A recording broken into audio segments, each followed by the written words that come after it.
Meet a quiet janitor, just trying to get by, when a simple joke challenges everything he thought he knew about himself. One day, the CEO of his company dares him to play, and he picks up an old guitar, unsure of what to expect. But when the music starts, something magical happens. The song he plays? It's not just a tune, it's the story of his heart, his grief, and his lost dreams. What happens next shocks everyone, including the CEO. His raw, emotional performance changes the way everyone sees him. But the invitation to perform at a high-profile gala threatens everything he's worked for. Will he risk his steady job for a shot at reclaiming his passion and his future? Can a humble janitor take the leap and finally chase his dreams? Or will fear and doubt hold him back forever? His heart on the line, his family's future hanging in the balance. Will he rise to the challenge? Or will this be the moment he lets it all slip away? Before we get into the story, comment below where in the world you are watching from today. Richard's hands trembled slightly as he gripped the handle of his mop, watching CEO Barbara Dunford's elegant figure disappear down the hallway. His heart was racing, and an uncomfortable warmth crept up his neck. How had she known? He'd been so careful all these years, keeping his past locked away like an old photograph hidden in a drawer. The morning light streamed through the tall windows of the corporate building, casting long shadows across the freshly mopped floor. Richard tried to focus on his work, but his mind kept drifting back to Barbara's words. The way she'd smiled at him, not with pity or condescension, but with genuine interest, made something stir inside him, a feeling he'd thought long buried. He moved methodically through the lobby, the familiar motion of the mop across the marble floors usually bringing him comfort. But today was different. Each sweep reminded him of the rhythm of a song, and memories flooded back unbidden. Memories of cramped bars filled with cigarette smoke, of calloused fingers dancing across guitar strings, of Emily's mother swaying to his music with that bright smile he missed so much. "Keep it together, Richard," he muttered to himself, shaking his head as if to clear away the thoughts. A young executive hurried past, her heels clicking against the floor he'd just cleaned. She didn't even glance his way. Most of them didn't. He was part of the building's furniture, as invisible as the potted plants in the corner. But Barbara had seen him, had noticed something in him that he'd tried so hard to hide. As he worked his way toward the break room, the morning crowd began filtering in. The usual buzz of conversation filled the air, talk of meetings, deadlines, and weekend plans. Richard kept his head down, focusing on the repetitive motion of his work. Yet he couldn't help but hum softly, an old melody that had been playing in his mind since Barbara's comment. "That sounds nice," came a voice behind him. Richard jumped, nearly knocking over his bucket of cleaning solution. Barbara stood there, a steaming cup of coffee in her hand, that same knowing smile on her face. "I'm sorry, Mrs. Dunford," he stammered, quickly straightening up. "I didn't mean to disturb anyone." "Please, it's Barbara," she said, waving away his apology. "And you weren't disturbing anyone. In fact, it's probably the most genuine thing I've heard all morning." She took a sip of her coffee, studying him over the rim of her cup. "How long have you been playing?" Richard's throat felt dry. I don't play anymore, ma'am. Haven't in years." "But you used to." She raised an eyebrow, clearly not letting him off the hook. He nodded slowly, his fingers unconsciously flexing, as if reaching for phantom guitar strings. "A lifetime ago." Barbara leaned against the doorframe, her tailored suit a stark contrast to his gray maintenance uniform. "You know, Richard, I've always believed that talent doesn't just disappear. It might go dormant, like a sleeping bear in winter, but it's still there, waiting to wake up." Richard felt his cheeks grow warm. "That's kind of you to say, but I'm just the janitor." "Just the janitor?" Barbara's voice took on a sharper edge. "I don't believe in just anything. Everyone has a story, Richard. Everyone has something that makes them spark." She gestured toward him with her coffee cup. "Your music makes you spark. I can see it in your eyes when you're humming." The morning sunlight caught the silver in her hair, and for a moment, Richard saw something in her expression that reminded him of his late wife, that same ability to see straight through his carefully constructed walls. "I have responsibilities now," he said quietly, thinking of Emily, of rent payments and college funds. "Music. It's a young person's game. Barbara laughed, a warm, rich sound that echoed off the break room walls. "Oh, Richard, that's the kind of excuse people use when they're afraid to try." She straightened up, adjusting her blazer. "You should play for us sometime. I mean it. We could all use a little more genuine music in our lives." Before Richard could protest, she was moving past him, the click of her heels fading down the hallway. He stood there, mop forgotten in his hands, her words echoing in his mind. Play for them? The thought made his stomach twist into knots. He resumed his cleaning, trying to push the conversation away, but the melody in his head grew stronger. His fingers itched with the memory of steel strings and wooden frets. In the reflection of the windows, he caught glimpses of himself. Not the janitor in his 50s, but the young man who once believed music could change the world. The morning wore on, and Richard continued his rounds, but something had shifted. Each time he passed someone in the hallway, he wondered what they would think if they knew. Would they laugh? Would they understand? The weight of Barbara's suggestion hung over him like a spotlight he couldn't step out of. During his lunch break, alone in the maintenance closet, Richard found himself air-strumming an invisible guitar, muscle memory taking over as his fingers moved through the chords of an old song he'd written. He quickly dropped his hands when he heard footsteps approaching, but the feeling lingered, that spark Barbara had mentioned, threatening to ignite something he'd thought was long extinguished. The rest of the day passed in a blur of cleaning solutions and polished surfaces. But Barbara's words kept coming back to him. Everyone has something that makes them spark. He thought of Emily, how she always encouraged him to share stories of his music days, how her eyes lit up when he described performing on stage. As the afternoon sun cast long shadows through the building's windows, Richard caught himself humming again. This time, he didn't stop. The tune flowed naturally, a melody he'd composed years ago, back when dreams seemed more accessible. A few passing employees glanced his way, some with curiosity, others barely noticing. But for the first time in years, Richard didn't try to make himself invisible. The evening sun cast long shadows through the windows of Richard and Emily's modest apartment. The small two-bedroom unit wasn't much, but Richard had worked hard to make it feel like home. Photos lined the walls, mostly of Emily growing up, and a few precious ones of her mother. The furniture was well-worn but clean, just like everything else in their lives. Richard stood in the doorway of Emily's room, watching as she settled into bed with her favorite blanket pulled up to her chin. At 16, she was nearly grown, but these quiet moments before bedtime remained their special ritual. Her dark hair fanned out on the pillow, reminding him so much of her mother that his heart ached. "Dad?" Emily's voice was soft but curious. "What was Mrs. Dunford talking about today? About you playing guitar?" Richard's breath caught in his throat. He hadn't realized Emily had heard about that. He moved into her room and perched on the edge of her bed, the old springs creaking under his weight. "Oh, that was nothing, sweetheart. Just Mrs. Dunford being nice." He tried to brush it off, but Emily sat up straighter, her eyes bright with interest. "Come on, Dad. I heard you humming that song this morning before you left for work. You always hum it, but you never tell me where it's from." Richard sighed, running a hand through his graying hair. The melody had been stuck in his head all day, brought to the surface by Barbara's unexpected comment. "It's just an old song I wrote a long time ago," he admitted. "Before you were born." Emily's eyes widened. "You wrote songs? You never told me that." "It was another life, Emmy, back when your mom and I were young." Richard's voice grew softer, memories washing over him like gentle waves. "Music used to be everything to me. I'd play at local bars, coffee shops, anywhere that would have me. Your mom would sit in the front row, smiling that beautiful smile of hers." Emily pulled her knees up to her chest, wrapping her arms around them. "What happened?" "Life happened, sweetie. When your mom got sick, I sold my guitar to help pay the medical bills. After Richard's voice cracked slightly. "After we lost her, I had to think about taking care of you. Being a musician doesn't exactly come with health insurance or a steady paycheck." "But you must miss it," Emily pressed, her voice gentle but insistent. Richard smiled sadly. "Sometimes. Music was my escape.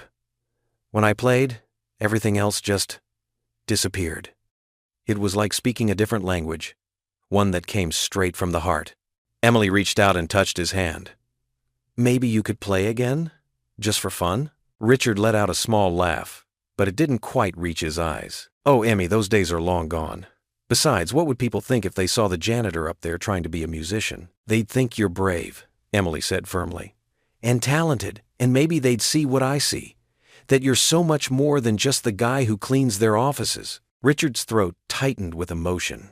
He leaned forward and kissed Emily's forehead, just as he had every night since she was little. You're sweet to say that, but some dreams are better left in the past.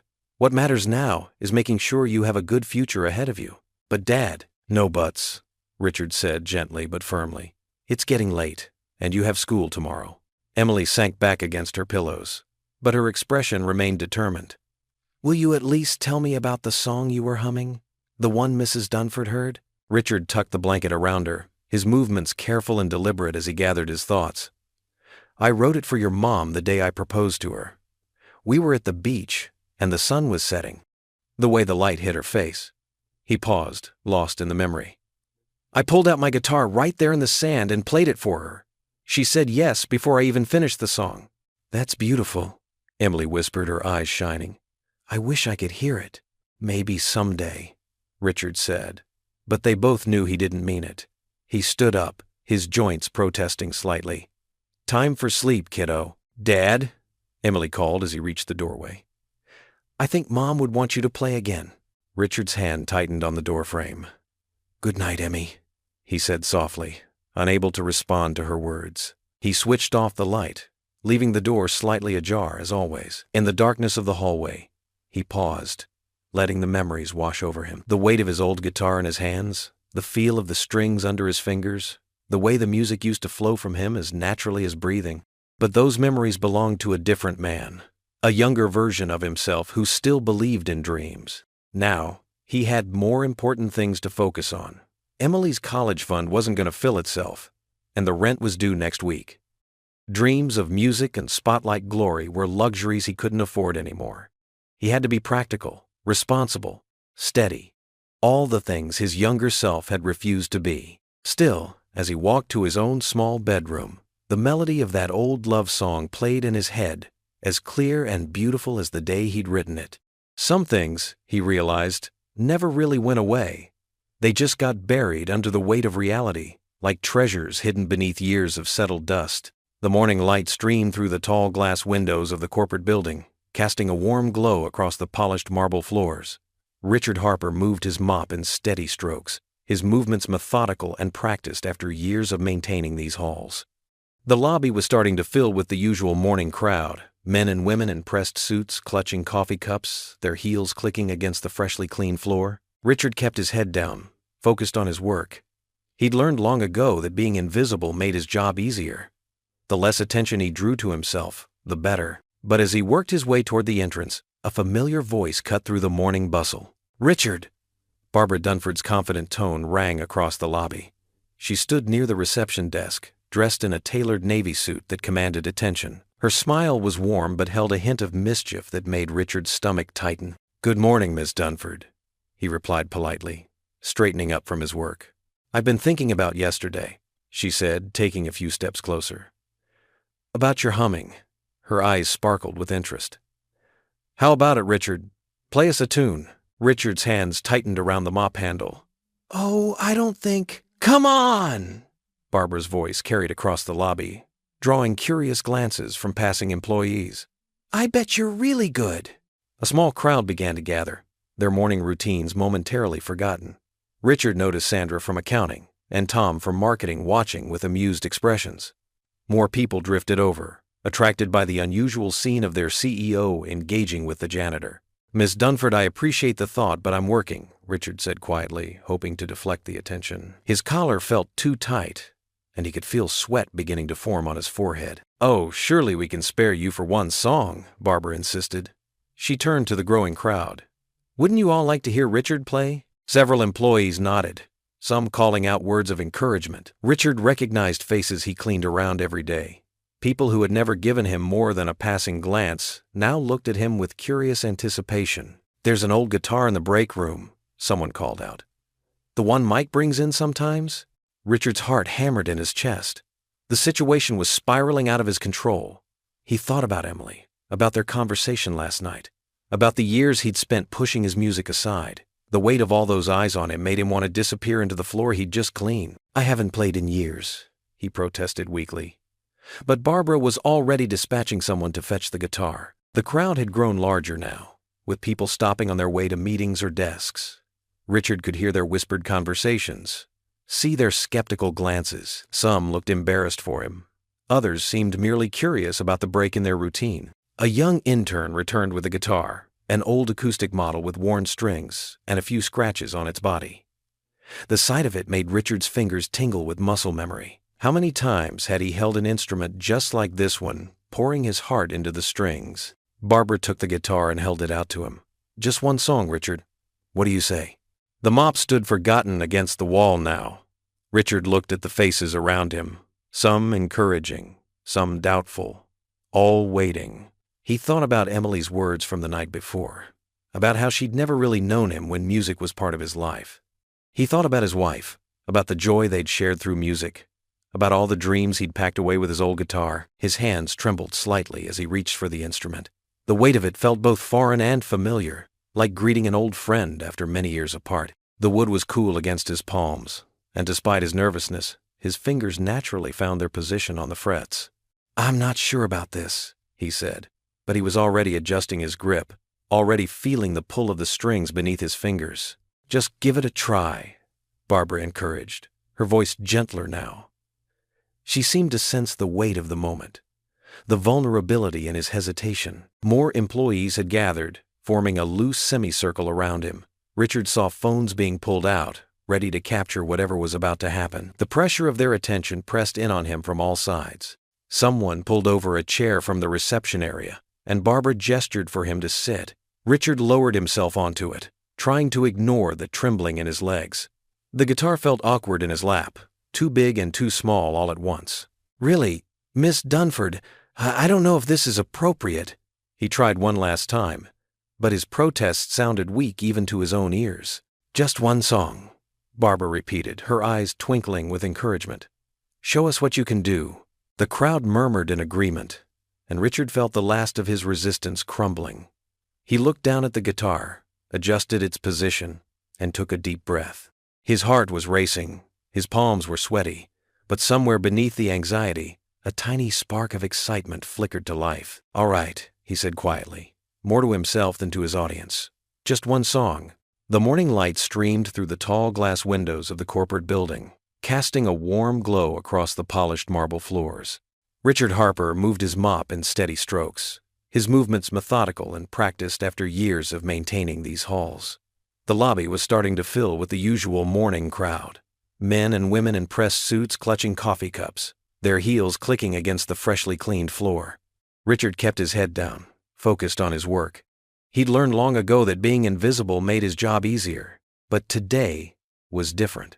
Barbara Dunford's playful challenge had drawn unwanted attention, and now a small crowd gathered around him, their faces a mix of curiosity and amusement. "There's an old guitar in the break room," someone called out. "I'll go get it." Richard's hands trembled slightly as he leaned his mop against the wall.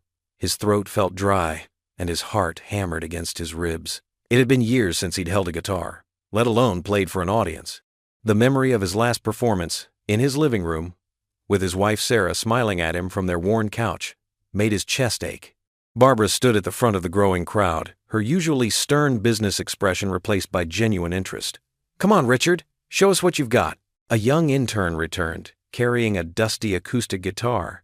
The instrument had clearly seen better days.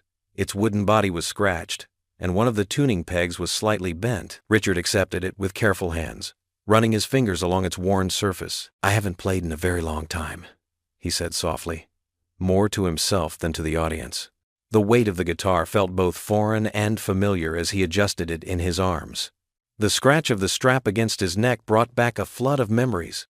Late nights at small clubs, weekend afternoons in the park, quiet evenings at home with Sarah. Richard's fingers found their place on the frets, muscle memory taking over despite the years of absence. He strummed once, wincing at the out-of-tune strings.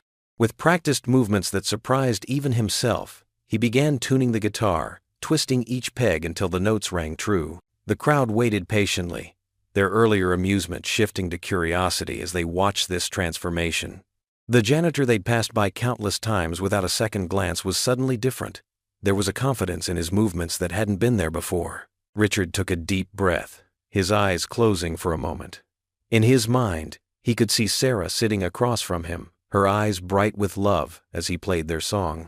The melody had come to him one morning as he watched her make breakfast, humming while she moved around their tiny kitchen. He'd written it that same day, pouring all his love into every note. His fingers began to move across the strings, hesitant at first. The opening notes were shaky, uncertain. A few people shifted uncomfortably, and Richard felt his cheeks burn with embarrassment. But then, like a key turning in a long locked door, something opened inside him.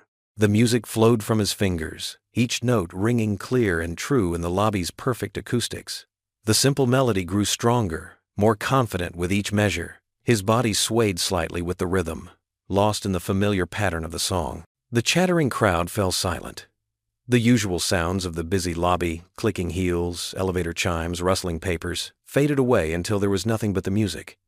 Richard's fingers danced across the fretboard, muscle memory guiding them through the intricate pattern of notes that had once been as natural as breathing. The song spoke of love and loss, of quiet mornings and gentle touches, of a happiness so complete it seemed impossible to lose. Every emotion he'd poured into writing it years ago came flooding back, filling the lobby with an almost tangible warmth. Barbara stood motionless, her coffee forgotten in her hand.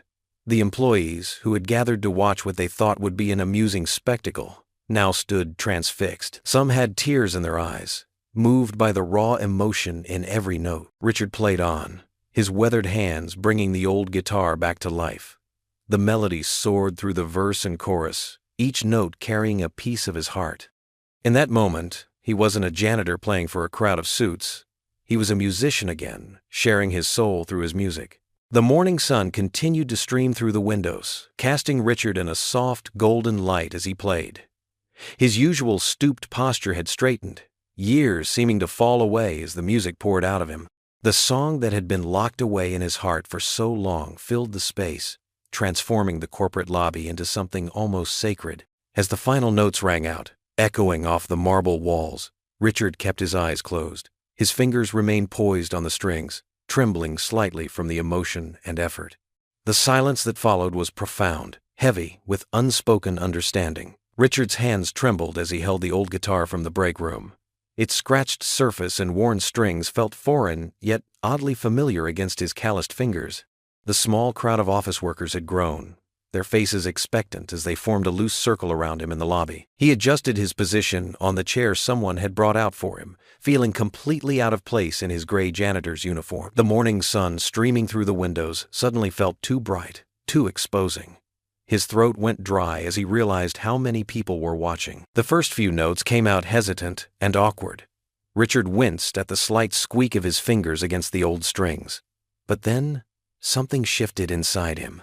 As his fingers found their place on the fretboard, muscle memory from countless nights of practice took over. The melody that emerged was gentle at first, like a whisper of a forgotten conversation. It was the song he'd written for Sarah, his late wife, during their first year of marriage.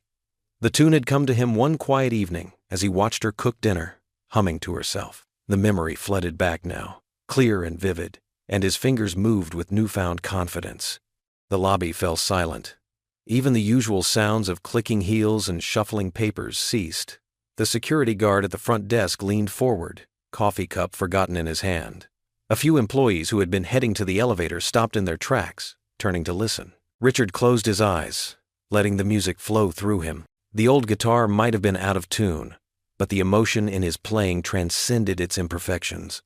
The melody swelled and dipped, telling a story of love, loss, and endurance.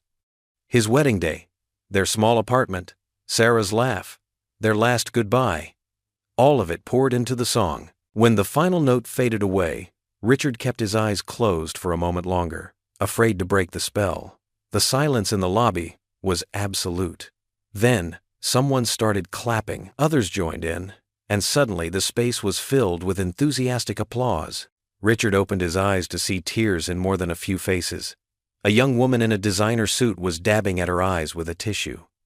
Two men in matching ties were nodding appreciatively, genuine respect in their expressions. For the first time in years, people weren't looking through him. They were really seeing him. Barbara Dunford made her way through the crowd, her usual composed demeanor slightly shaken. Her eyes were bright with emotion as she approached Richard.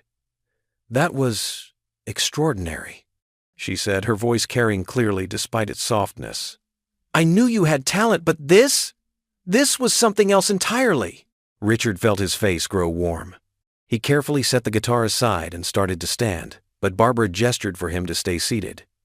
The crowd remained, watching their interaction with interest. "Richard," Barbara continued, her business instincts clearly kicking in, "we have our annual charity gala coming up in 3 weeks. It's our biggest event of the year. Clients, partners, board members, everyone attends." She paused, letting her words sink in. "I want you to perform there." The suggestion hit Richard like a physical blow. His hands, which had been so steady while playing, began to tremble again. "Miss Dunford, I appreciate the offer, but I'm just the janitor. I haven't performed in public for years.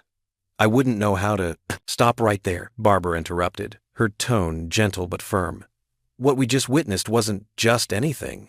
You moved everyone in this room with your music. That's a rare gift, Richard." The crowd murmured in agreement.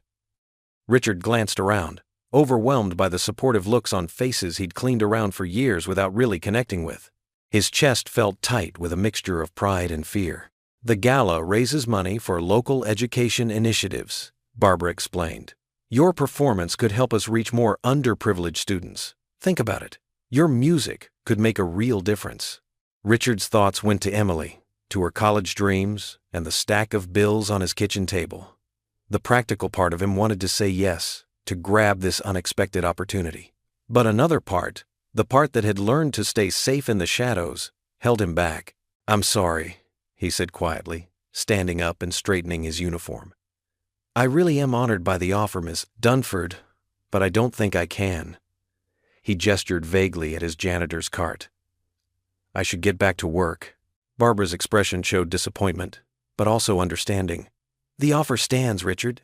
Think about it, please. You have something special here. Don't let fear keep you from sharing it." The crowd began to disperse, many people stopping to pat Richard on the shoulder or offer words of praise as they passed. He nodded politely, unable to find the right words to respond. His hands still tingled from playing, and his heart raced with a mixture of exhilaration and terror. As he pushed his cart toward the next section of the building, Barbara's words echoed in his mind. He had forgotten how it felt to lose himself in music, to connect with people through something he created. But the thought of performing at a fancy gala, in front of wealthy executives and important clients, it seemed like a step too far, a world he didn't belong in. Richard resumed his cleaning routine, trying to fade back into the familiar rhythm of his workday. But something had shifted. The invisible barrier between him and the office workers had cracked, if not completely broken. People who had never acknowledged him before now smiled and waved as they passed. Still, he couldn't shake the feeling that he'd just made a terrible mistake by turning down Barbara's offer. Or maybe he'd made exactly the right choice by staying in his safe, predictable world. Either way, the weight of the decision sat heavy in his chest as he continued his rounds, humming softly to himself as he worked. Richard sat at his small kitchen table, staring at the chipped mug of coffee between his hands. The events from earlier that day kept playing in his mind like a broken record. The sound of applause still echoed in his ears, and Barbara's invitation to perform at the charity gala seemed almost like a dream. The apartment was quiet, except for the gentle hum of the refrigerator and the distant sound of traffic outside their third-floor window. Their modest two-bedroom apartment wasn't much, but it was home. The walls, though faded, held countless memories of better days.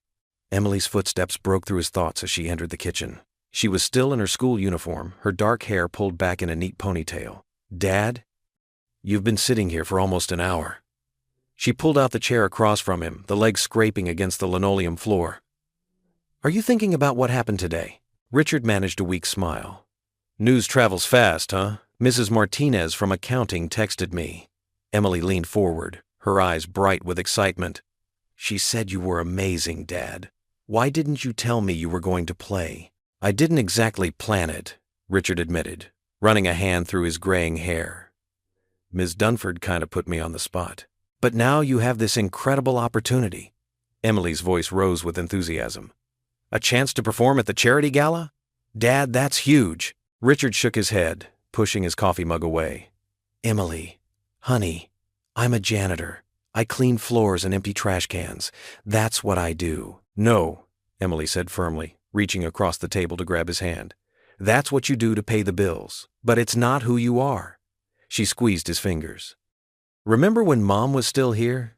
You used to play all the time. Every weekend you'd take out your guitar and fill this whole apartment with music. The memory hit Richard like a physical force. He could almost see Sarah sitting on their old couch, smiling as he played their favorite songs. The image brought both warmth and pain. That was a long time ago, sweetheart, but you still have it in you. Emily stood up and walked to the hall closet. Before Richard could stop her, she was pulling out his old guitar case, covered in a thick layer of dust. Look, it's still here, waiting for you. Richard stared at the worn black case. He hadn't opened it since Sarah passed away, couldn't bear to look at the instrument that held so many memories. Emily, just open it, Dad. She placed the case gently on the table in front of him. Please? With hesitant fingers, Richard unlatched the case. The familiar smell of aged wood and metal strings wafted up as he lifted the lid. His Gibson acoustic lay exactly as he left it years ago, its surface still gleaming despite the years of disuse. You know, Emily said softly, Mom would want you to play again. She always said your music was what made her fall in love with you. Richard's throat tightened. He ran his fingers along the guitar's neck, feeling the smooth frets under his touch. I don't know if I can do this, Emily. It's been so long. And performing at a fancy gala? That's different from playing in our living room. But you already proved you could do it today, Emily insisted. Everyone at the office loved your performance. Mrs. Martinez said people were crying. Richard remembered the silence that had fallen over the lobby, the way Barbara's eyes had glistened with tears. But doubt still gnawed at him. What if I mess up? What if I make a fool of myself? What if you don't? Emily countered. What if this is your chance to do something amazing? To show everyone, including yourself, that you're more than just the guy who cleans up after them. Richard lifted the guitar from its case.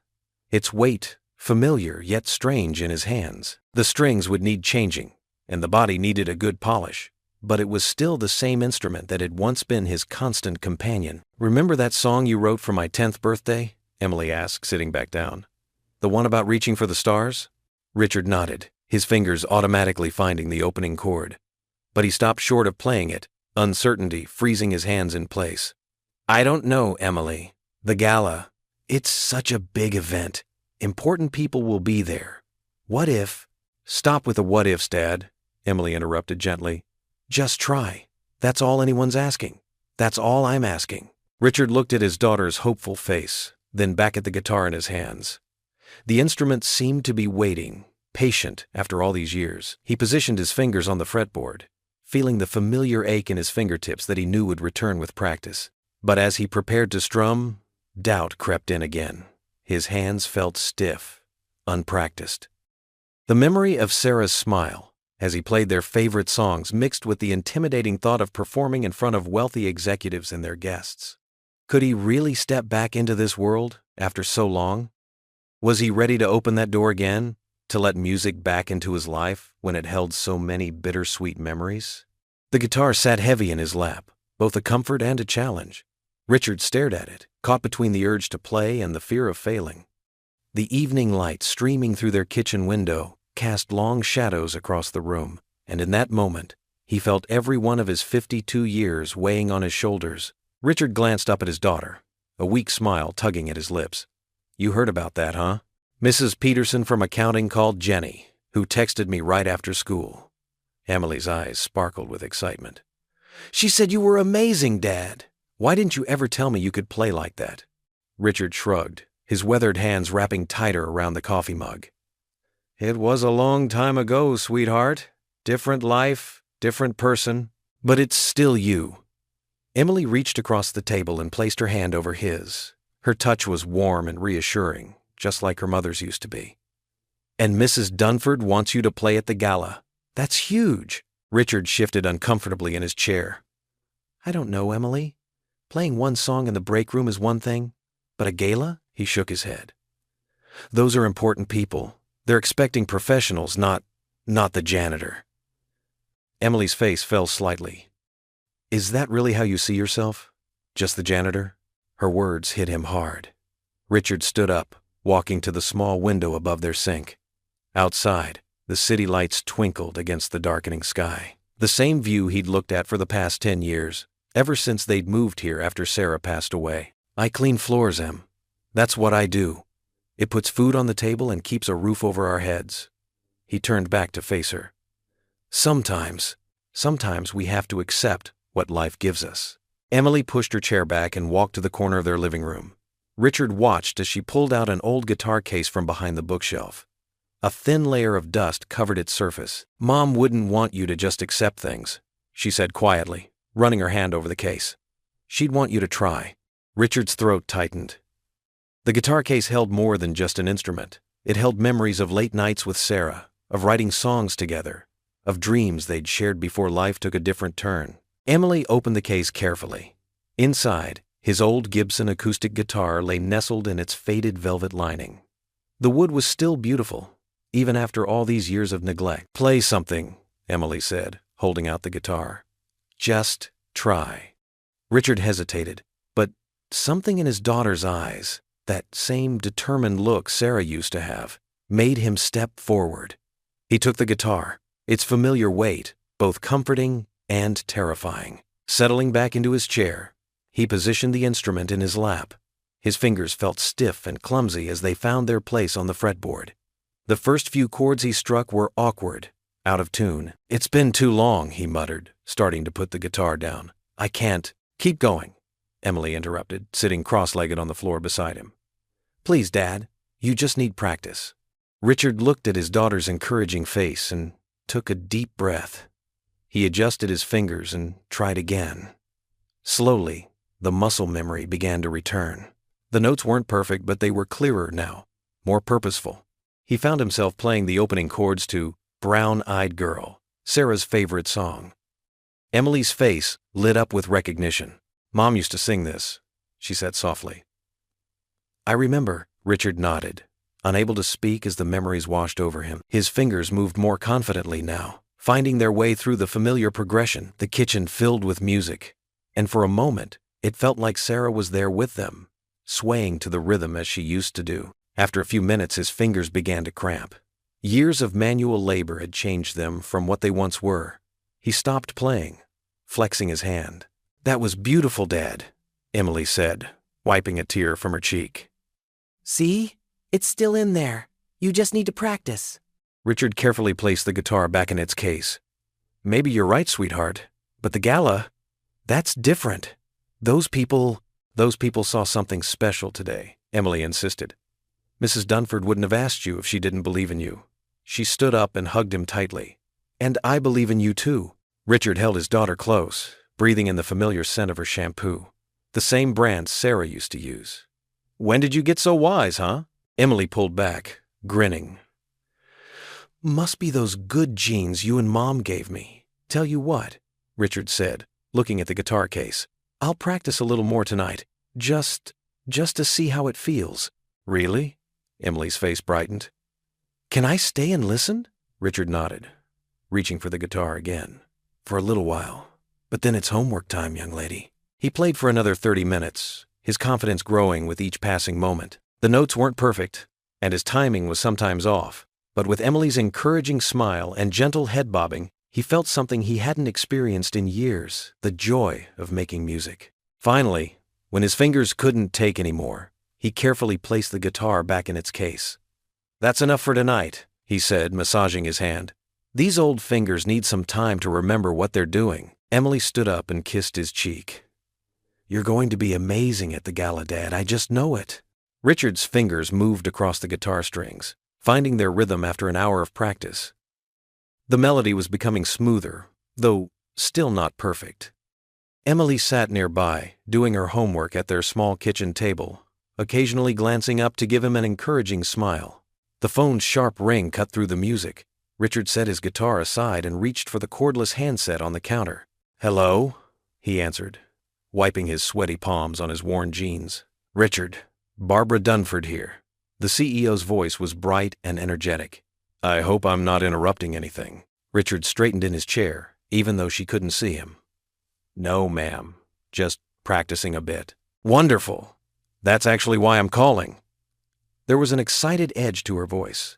"Listen, I know we discussed you performing at the charity gala in 2 weeks, but something's come up. We're having a special corporate event next Thursday. Some major investors are flying in. Would you be willing to perform then instead?" Richard's stomach dropped. Next Thursday. That was only a week away. He glanced at his guitar, then at his fingers, still stiff from tonight's practice. He stammered, his throat suddenly dry. "It would be perfect, Richard," Barbara continued, either not noticing or choosing to ignore his hesitation. "The investors would love it. Your story, your talent, it's exactly what we want to showcase about our company culture." Emily looked up from her textbook, curiosity written across her face. Richard turned away, lowering his voice. "Mrs. Dunford, I appreciate the offer, but I've barely started practicing again. I'm not sure I'll be ready in just a week." "Nonsense. I heard you in the break room. You're a natural. And please, call me Barbara." She paused briefly. "Tell you what, we'll arrange for some proper rehearsal time in the conference room after hours. The acoustics are much better there." Richard ran a hand through his graying hair, his mind racing. The break room performance had been spontaneous, fueled by memories and emotion. But a formal event? With investors? His hands started to tremble just thinking about it. "I don't know," he began. "Dad?" Emily whispered, now standing beside him. Her eyes were full of concern. Barbara's voice softened. "Richard, I understand if you're nervous, but sometimes opportunities come along that we need to grab with both hands. Think about it, okay? Let me know tomorrow." After saying goodbye, Richard set the phone down carefully. The silence in the apartment felt heavy. "What did Mrs. Dunford want?" Emily asked, though her expression suggested she already knew. Richard sank into his chair. "They want me to play next week instead of at the gala. Some special event with investors." Emily's face lit up. "Dad, that's amazing." "It's terrifying is what it is," Richard muttered, picking up his guitar again but just holding it, not playing. "I'm not ready, Em. I can barely get through a simple song without messing up." "But you're getting better every day," Emily insisted, sitting across from him. "I've been listening. Even since you started practicing this evening, you've improved." Richard shook his head, looking down at his calloused hands more accustomed to holding mops and brooms than guitar strings these days. "These investors, they're important people. They're expecting something special, something professional. I'm just—" He trailed off, the words stuck in his throat. "Just what, Dad?" Emily's voice had an edge to it now. "Just the janitor? Is that what you were going to say?" He met her eyes, seeing the disappointment there. It was the same look she'd given him when he'd missed her school talent show last year because he'd picked up an extra shift. "I can't risk making a fool of myself, Emily. These people, they're not just the office workers who see me every day. They're big shots from all over the country." Emily reached out and touched the guitar's worn surface. "Remember what you told me when I was afraid to try out for the school play? You said being scared was okay, but letting fear stop you wasn't." Richard smiled despite himself. "Using my own words against me, huh?" "Well, someone has to," she replied with a small grin. "Besides, you've already proved you can do this. Everyone at work loved your performance." "That was different," Richard protested weakly. "It was spontaneous, no pressure." Emily stood up and walked to their small bookshelf.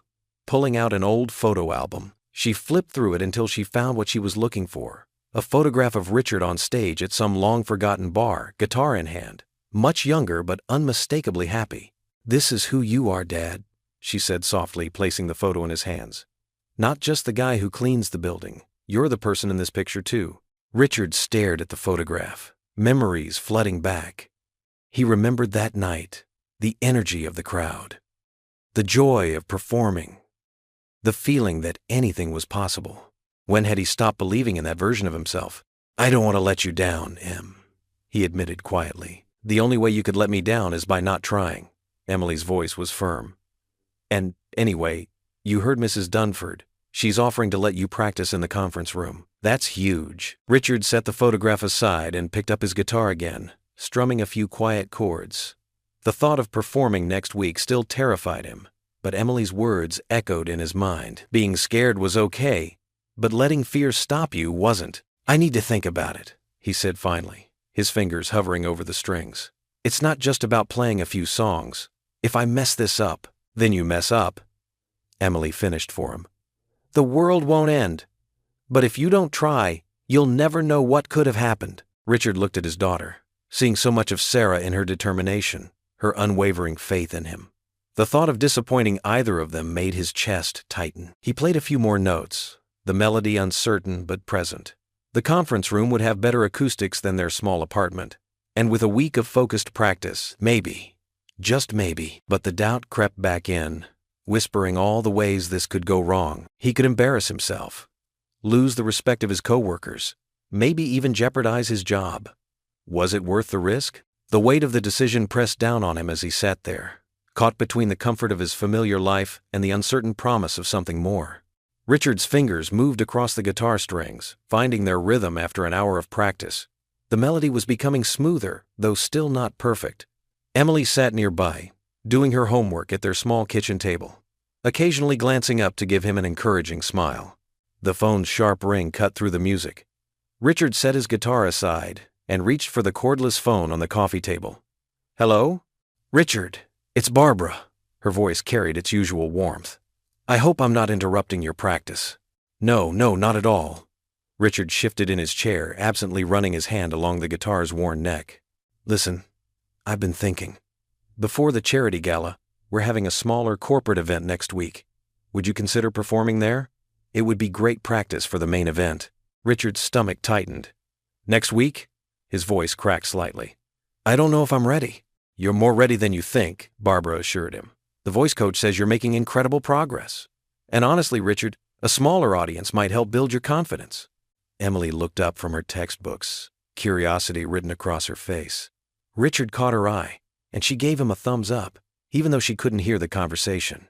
"Can I think about it?" Richard asked, his free hand fidgeting with a loose thread on his worn jeans. "Of course. But don't take too long. We need to finalize the program soon." Barbara paused. "Richard, you have a gift. Don't let fear hold you back." After hanging up, Richard explained the situation to Emily. She immediately lit up. "Dad, you have to do it. It's perfect. Like a dress rehearsal." "I don't know, sweetheart." He picked up his guitar again, plucking absent-mindedly at the strings. "What if I mess up? What if they laugh?" Emily closed her textbook and moved to sit beside him on the couch. "Remember what Mom used to say? Music isn't about being perfect. It's about being real." Richard's hands stilled on the guitar. Sarah had said that often, especially when he'd get frustrated during their late-night practice sessions. The memory brought both warmth and pain. "I miss her," Emily said softly, leaning her head against his shoulder. "Me too, kiddo." Richard wrapped an arm around her. "She would have loved seeing you grow up." They sat in comfortable silence for a moment before Emily spoke again. "You know what else Mom would say? She'd tell you to stop being such a scaredy cat and just do it." Richard couldn't help but laugh. "She would, wouldn't she?" He looked down at his calloused hands that had spent years cleaning floors instead of making music. It's been so long." "Then it's about time," Emily said firmly. The rest of the evening passed in a blur of practice. Richard worked through his chosen songs, making notes about transitions and trying to remember all the tips his voice coach had given him. Emily stayed up later than usual, offering encouragement and honest feedback. As the night grew late, Emily finally headed to bed, leaving Richard alone with his thoughts and his guitar. The apartment felt different in the quiet of night, more intimate, more forgiving of mistakes. He played softly, not wanting to disturb the neighbors, letting his fingers find their way through familiar chords. The song he was practicing was one he'd written for Sarah when they were first dating. It spoke of hope and new beginnings, of taking chances and believing in love. Now, sitting in their small living room with its second-hand furniture and faded wallpaper, the lyrics took on a different meaning. Richard's fingers moved automatically while his mind wandered. He thought about how much had changed since he'd last performed in front of people. Back then, he'd been young and confident, playing in small clubs and dreaming of making it big. Now, he was a janitor who hadn't touched a guitar in years until recently. The weight of the guitar felt both foreign and familiar against his leg. He'd forgotten how much he'd missed this. The way the wood vibrated against his chest, the slight sting in his fingertips from the strings, the way a simple chord progression could express what words couldn't. But with each note, came a reminder of what was at stake. The corporate event wasn't just a performance, it was a test. If he failed, he'd have to face those same people every day while cleaning their offices. The thought made his stomach churn. Richard adjusted his position on the couch, trying to find a more comfortable angle. The streetlights outside cast long shadows across the room, and somewhere in the distance, a car horn honked. He played through the bridge of the song again, frowning at a particularly tricky transition. The fear was there, sitting heavy in his chest like an unwanted guest. It whispered doubts into his ear. You're too old. You're not good enough. You're just a janitor. Who do you think you are? But there was something else, too. A tiny spark of excitement that refused to be extinguished. When he played, he felt more like himself than he had in years. The music brought back pieces of who he used to be, before grief and responsibility had reshaped his life. Richard glanced at the family photo on the wall. Him, Sarah, and a much younger Emily, all smiling at the camera. Sarah had always believed in him, even when he didn't believe in himself. She would have pushed him to take this chance, just like Emily was doing now. The melody flowed from his fingers, soft and melancholic in the quiet apartment. Each note seemed to hang in the air, telling a story of loss and love, of dreams deferred but not forgotten. The guitar felt warm against his body, like an old friend offering comfort. Yet the shadow of doubt remained, hovering at the edges of his consciousness. The corporate event loomed ahead, followed by the even more daunting charity gala. Richard's fingers trembled slightly as he played the final chorus, the notes not quite as clean as they should be. He set the guitar down gently, letting his hands rest in his lap. The clock on the wall showed it was well past midnight, but sleep felt far away. Tomorrow, he would have to give Barbara his answer, and the weight of that decision pressed down on him like a physical thing. The guitar sat beside him on the couch, its presence both reassuring and intimidating. In the dim light, he could see every scratch and dent on its surface, battle scars from years of use and neglect. Like him, it had seen better days. But maybe that's what made it special. Maybe that's what made the music real. Richard ran his fingers along the smooth wood of the guitar's body, feeling the familiar curves and edges. The comfort of the instrument was there, but so was the fear, a constant companion that refused to leave his side. We're having a special corporate event next week, Barbara continued. I'd love for you to perform there before the charity gala. Think of it as a warm-up. Richard's stomach tightened. Next week? His voice cracked slightly. I don't know if I'm ready. You're more than ready, Richard. I heard you practicing yesterday. You sound wonderful. After hanging up, Richard stared at the phone in his hand. Emily looked up from her textbook. What did Mrs. Dunford want, Dad? She wants me to perform next week. Richard's voice was barely above a whisper. At some corporate event. Emily's face lit up. That's amazing! The week flew by in a blur of practice sessions and sleepless nights. Richard's fingers were calloused from hours of playing, and his throat was sore from singing the same songs over and over. The voice coach Barbara had hired, Miss Martinez, had been patient and encouraging, but Richard couldn't shake the feeling that he wasn't good enough. On the morning of the performance, Richard's hands trembled as he made breakfast. Emily watched him from across the kitchen, concern etched on her young face. Dad, you're going to do great. I don't know, sweetie. Richard pushed his scrambled eggs around his plate. Maybe this was a mistake. It's not a mistake. Emily reached across the table and squeezed his hand. You're amazing when you play. Everyone needs to see that. Throughout the day, Richard couldn't focus on his cleaning duties. His mind kept wandering to the evening ahead, imagining all the ways he could mess up. The familiar corridors of the office building felt different today. More confining, more judgmental. Barbara stopped by around lunch, her heels clicking against the polished floor. Ready for tonight, Richard? He managed a weak smile. As ready as I'll ever be. Remember what Miss Martinez taught you about breathing, Barbara said, patting his shoulder. Just focus on the music, not the audience. As evening approached, Richard changed into the new clothes Barbara had insisted on buying him. A crisp blue button-down shirt and black slacks. The fabric felt foreign against his skin, so different from his usual janitor's uniform. Emily helped him load his guitar into the car. I'll be right there in the front row, Dad. Just look at me if you get nervous. The drive to the venue was quiet, with only the soft hum of the engine and the occasional tap of Richard's fingers against the steering wheel. The setting sun painted the sky in shades of orange and pink, but Richard barely noticed the beauty. His mind was too busy running through worst-case scenarios. The venue was an elegant hotel ballroom, already filling with well-dressed corporate executives and their guests. Richard's footsteps echoed as he walked through the back entrance, guitar case in hand. The backstage area was dimly lit, with various crew members rushing about with clipboards and headsets. A young stagehand showed him to a small waiting area.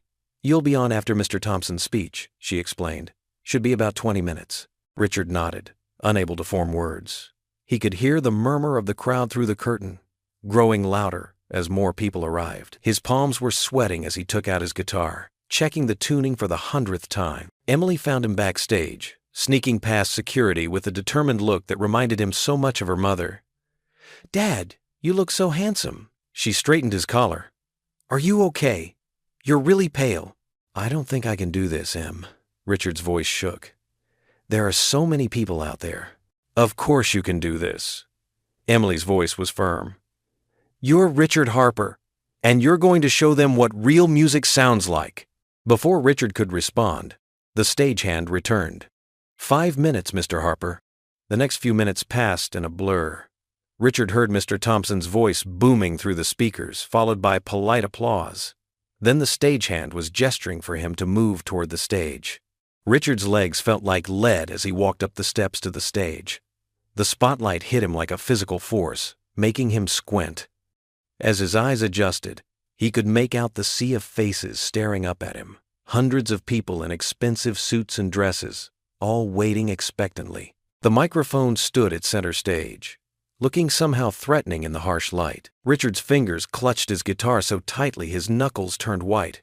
The room seemed to spin slightly as he took his position, and he could feel sweat beginning to form on his forehead. He glanced at the front row, finding Emily's encouraging smile, but even her presence couldn't calm the storm in his stomach. His hands shook as he positioned the guitar, and when he tried to strum the first chord, his fingers slipped. The silence in the room was deafening. Richard could feel every eye on him, could sense the growing discomfort in the audience. His throat went dry, and the familiar notes of the song he'd practiced countless times suddenly seemed foreign and impossible. Doubt crashed over him like a wave. What was he thinking? He was a janitor, not a performer. These people had paid good money to be here, and he was about to make a fool of himself. The urge to run was overwhelming, to just set down the guitar and walk away before he embarrassed himself completely. The stage lights felt hotter with each passing second. Richard's shirt collar seemed to tighten around his neck, and the weight of the guitar felt impossibly heavy. He could hear whispers starting in the audience, could see Barbara's concerned face in the second row. His fingers hovered over the strings, trembling visibly now. The introduction he had planned, a simple greeting and the story behind his first song, had completely vanished from his mind. Instead, all he could think about was how many ways this could go wrong. How many people would witness his failure? The same thoughts that had haunted him for years came rushing back. He wasn't good enough. He didn't deserve this opportunity. He was just a janitor who should know his place. The dream of sharing his music suddenly seemed like a cruel joke, and he wondered if he should just leave before embarrassing himself further. Richard stared at the sea of expectant faces before him, his fingers trembling against the smooth wood of his guitar. The spotlight felt like it was burning through him, highlighting every imperfection, every doubt that had plagued him since agreeing to this performance. The whispers from the crowd grew louder in his ears, and his collar felt too tight around his neck. He strummed once, the note coming out weak and discordant. A few people in the audience shifted uncomfortably in their seats. The guitar, which had felt so natural during his practice sessions at home, now seemed like a foreign object in his hands. His palms were sweating, making it difficult to grip the pick properly. The familiar melody he'd practiced countless times had vanished from his mind, replaced by a crushing silence that threatened to overwhelm him. Richard glanced at the exit door to his right, calculating how quickly he could make his escape. The weight of everyone's stares pressed down on him like a physical force. "I can't do this," he whispered to himself, his chest tightening with each passing second. The faces in the crowd began to blur together, and the room seemed to spin slightly. He thought of Emily, of how disappointed she would be if he gave up now. But the fear was paralyzing. Richard took a hesitant step backward, ready to retreat from the stage. The microphone picked up the sound of his shuffling feet, broadcasting his uncertainty to everyone in the room. A few more murmurs rippled through the audience, and he could see some of them exchanging glances. His hands trembled more violently now as he lowered the guitar. The shame of failure burned in his chest, mixing with the regret of even attempting this in the first place. He was just a janitor. What had made him think he could do this?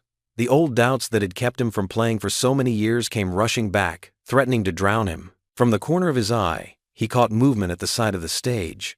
Barbara had stepped closer, her face showing genuine concern rather than disappointment. She stood just out of the spotlight's reach, but close enough for him to see her clearly. "It's okay, Richard," she whispered, her voice carrying just far enough for him to hear. "Just breathe."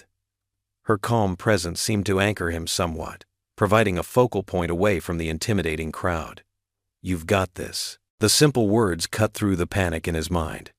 Richard closed his eyes for a moment, drawing in a deep breath. He thought of the countless nights he'd spent practicing, of Emily's encouraging smile, of the music that had once been such an integral part of who he was. His racing heart began to slow as he remembered Barbara's faith in him that first day in the lobby. She hadn't seen him as just the janitor then, and she wasn't seeing him that way now. The realization helped steady his hands. Richard adjusted his grip on the guitar, feeling the familiar weight settle against him once more. He positioned his fingers on the frets, muscle memory slowly returning as he focused on the instrument rather than the audience. The wood felt warm beneath his touch, almost like greeting an old friend. Time seemed to slow as he opened his eyes again. The spotlight didn't feel quite as harsh now, and the faces in the crowd appeared less judgmental. Barbara remained at the side of the stage, giving him an encouraging nod. His fingers found their position on the strings, and this time, when he began to play, the notes came out clear and true. The opening chords of his song filled the air, still tentative but growing stronger with each measure. The melody he'd practiced so many times began to flow from his guitar, and he felt his confidence slowly returning. As he started the song again from the beginning, Richard noticed that the whispers in the crowd had died down.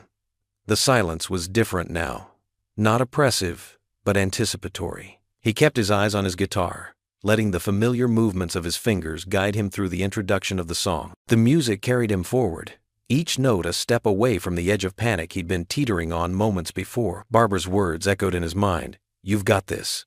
And for the first time since stepping onto the stage, he started to believe them. His shoulders relaxed slightly as he settled into the rhythm of the song. The guitar no longer felt like a stranger in his hands, but like an extension of himself. Each chord progression came more naturally than the last, building momentum as he continued to play. The fear hadn't completely disappeared, but it had transformed into something more manageable, a nervous energy that added intensity to his performance rather than paralyzing him. His breathing steadied as he focused on the music, letting it carry him forward. Barbara remained at the edge of the stage, a steady presence offering silent support. Her confidence in him had been the lifeline he needed when he was about to give up. Now, as his fingers moved more surely across the strings, he felt grateful for her gentle encouragement. The opening sequence complete, Richard prepared to move into the main portion of the song. The initial crisis had passed, and though challenges still lay ahead in the performance, he felt more equipped to face them. The music flowed from his guitar with increasing assurance, ready to tell the story he'd come here to share. The bright stage lights beat down on Richard, making his palms sweat even more than they already were. His fingers trembled as they moved across the guitar strings, each note feeling forced and mechanical. This wasn't how the song was supposed to sound. This wasn't the music that had once flowed so naturally from his heart. He could see the faces in the crowd shifting uncomfortably in their seats. Some people whispered to each other, while others checked their phones. The elegant banquet hall, with its crystal chandeliers and perfectly set tables, suddenly felt suffocating. Richard's simple janitor's uniform, though cleaned and pressed for the occasion, felt out of place among the sea of expensive suits and cocktail dresses. Barbara's encouraging words from moments ago started to fade as his anxiety took over. The melody he'd practiced hundreds of times in his apartment became foreign to his fingers. A wrong note rang out, harsh and jarring, making him wince. Then another, and another. "I can do this," Richard whispered to himself, trying to remember how the song had felt when he'd played it in the office lobby. But that moment seemed like a distant dream now.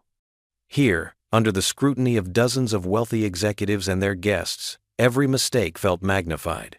His fingers caught on the strings again, producing a discordant sound that made several audience members grimace. Richard's chest tightened. The room started to spin slightly, and the sheet music on the stand before him blurred. He closed his eyes, trying to steady himself, but that only made things worse. "Just breathe," he told himself, echoing Barbara's earlier advice, but his breathing came in short, shallow gasps. The guitar felt heavy in his hands, like a weight pulling him down rather than the instrument that had once given him wings. He started the verse again, desperately trying to find his rhythm. For a moment, it seemed like he might recover. The notes began to align, and his fingers found their proper places on the fretboard. A glimmer of hope sparked in his chest. Then it happened. The sharp, distinctive sound of a breaking guitar string cut through the air like a whip crack. The high E string had snapped, recoiling with a metallic twang that seemed to echo through the silent hall. The broken string curled up like a wounded snake, and the remaining notes of his song died in his throat. Richard's heart dropped to his stomach. He stared at the broken string, feeling as if it represented everything in his life that had ever gone wrong. The silence in the room was deafening. He could feel every eye on him, every judgment, every whispered comment. Some people in the audience shifted awkwardly, while others looked away in second-hand embarrassment. A few even started to gather their things, assuming the performance was over. Richard's cheeks burned with shame, and his eyes stung with unshed tears. I'm sorry," he stammered into the microphone, his voice barely above a whisper. The sound system caught his words anyway, broadcasting his embarrassment to every corner of the room. "I should probably..." He started to rise from his chair, ready to flee the stage and never look back, ready to return to his life of invisible service, where at least he couldn't disappoint anyone, where expectations were simple and clear. Clean this, mop that, empty these bins. No pressure to be anything more than what he was. But then, movement in the audience caught his eye. A figure stood up near the back of the room, and Richard's heart skipped a beat as he recognized the familiar face. Emily, his daughter, was making her way through the crowd, her expression determined. She wore the simple blue dress they'd bought together at the thrift store last month, the one she'd saved for special occasions. Her hair was pulled back in a neat ponytail, and even from the stage, Richard could see the fierce pride in her eyes. She hadn't told him she was coming, hadn't mentioned she would be here to witness either his triumph or his failure. Richard froze in his chair, the broken guitar still in his hands, as Emily navigated between the tables. Some of the guests turned to watch her progress, curious about this unexpected interruption. Barbara, standing at the side of the stage, looked surprised but didn't move to stop her. Emily's presence in the room changed everything. The weight of his failure pressed down even harder, knowing she had witnessed his humiliation. Yet at the same time, seeing her face among the crowd of strangers reminded him of why he'd agreed to this in the first place. It wasn't about impressing these wealthy people or proving something to Barbara. It was about showing his daughter that dreams didn't have to stay buried forever. The broken string dangled limply from the guitar, a visible reminder of his failure. But Emily's approach filled the awful silence with something else. Possibility. Her footsteps, steady and purposeful, seemed to echo his own heartbeat. She moved with the quiet confidence he'd always admired in her, the same determination that had gotten her through all their hard times together. Richard watched her draw closer, his embarrassment warring with a father's instinctive pride. Even in this moment of failure, his daughter held her head high, unashamed to be associated with the janitor who had just bombed his big moment. The love and support radiating from her gave him pause, making him reconsider his instinct to flee. His hands tightened on the guitar, suspended between the urge to run and the desire to somehow make this right. The broken string swayed slightly under the stage lights, catching and reflecting the brightness above, a glinting reminder of his interrupted performance and the choice he now faced. Emily was almost to the stage now, her expression a mixture of concern and something else, something that looked remarkably like hope. The audience watched her approach in continued silence, the awkward moment stretching out like the final notes of an unfinished song.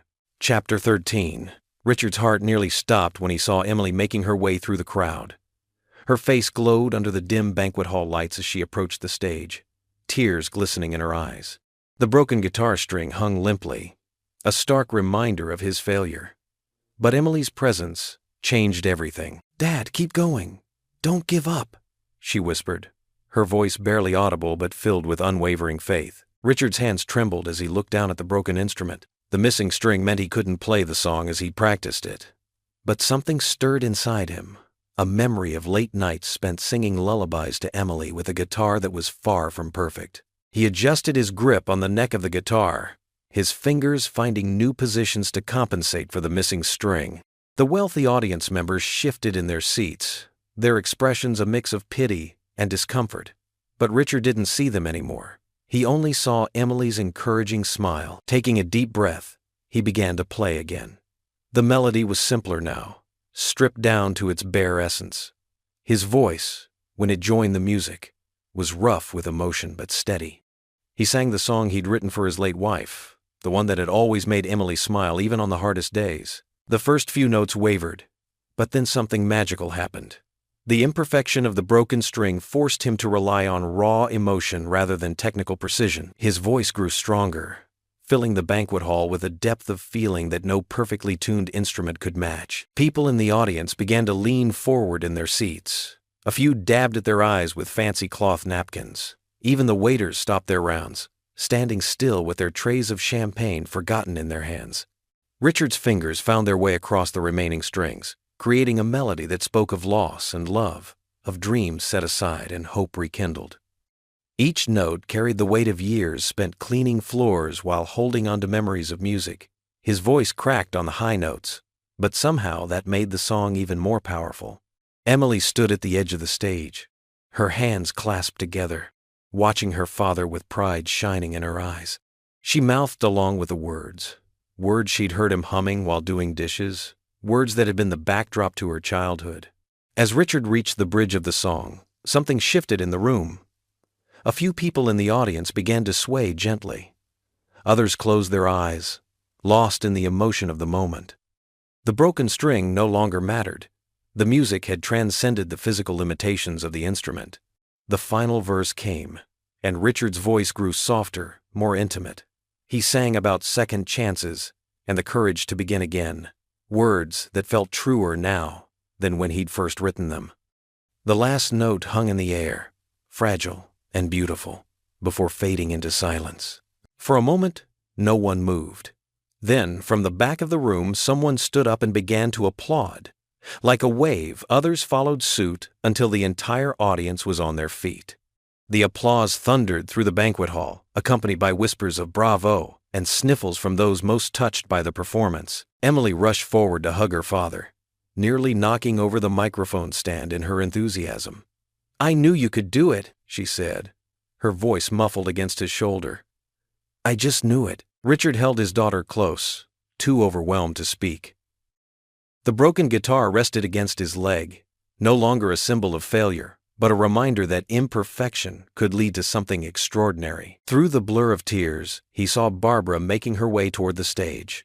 Her usual composed demeanor had softened, and there was genuine warmth in her smile as she approached them. "Richard," she said, placing a gentle hand on his arm, "that was beautiful. Sometimes the most powerful performances come from the heart, not from perfect circumstances. This wasn't just a success. It was exactly what everyone needed to hear tonight." The applause continued, filling the room with its steady rhythm. Richard stood there, holding his daughter with one arm and the broken guitar with the other, feeling something he hadn't experienced in years, the pure joy of making music regardless of the obstacles.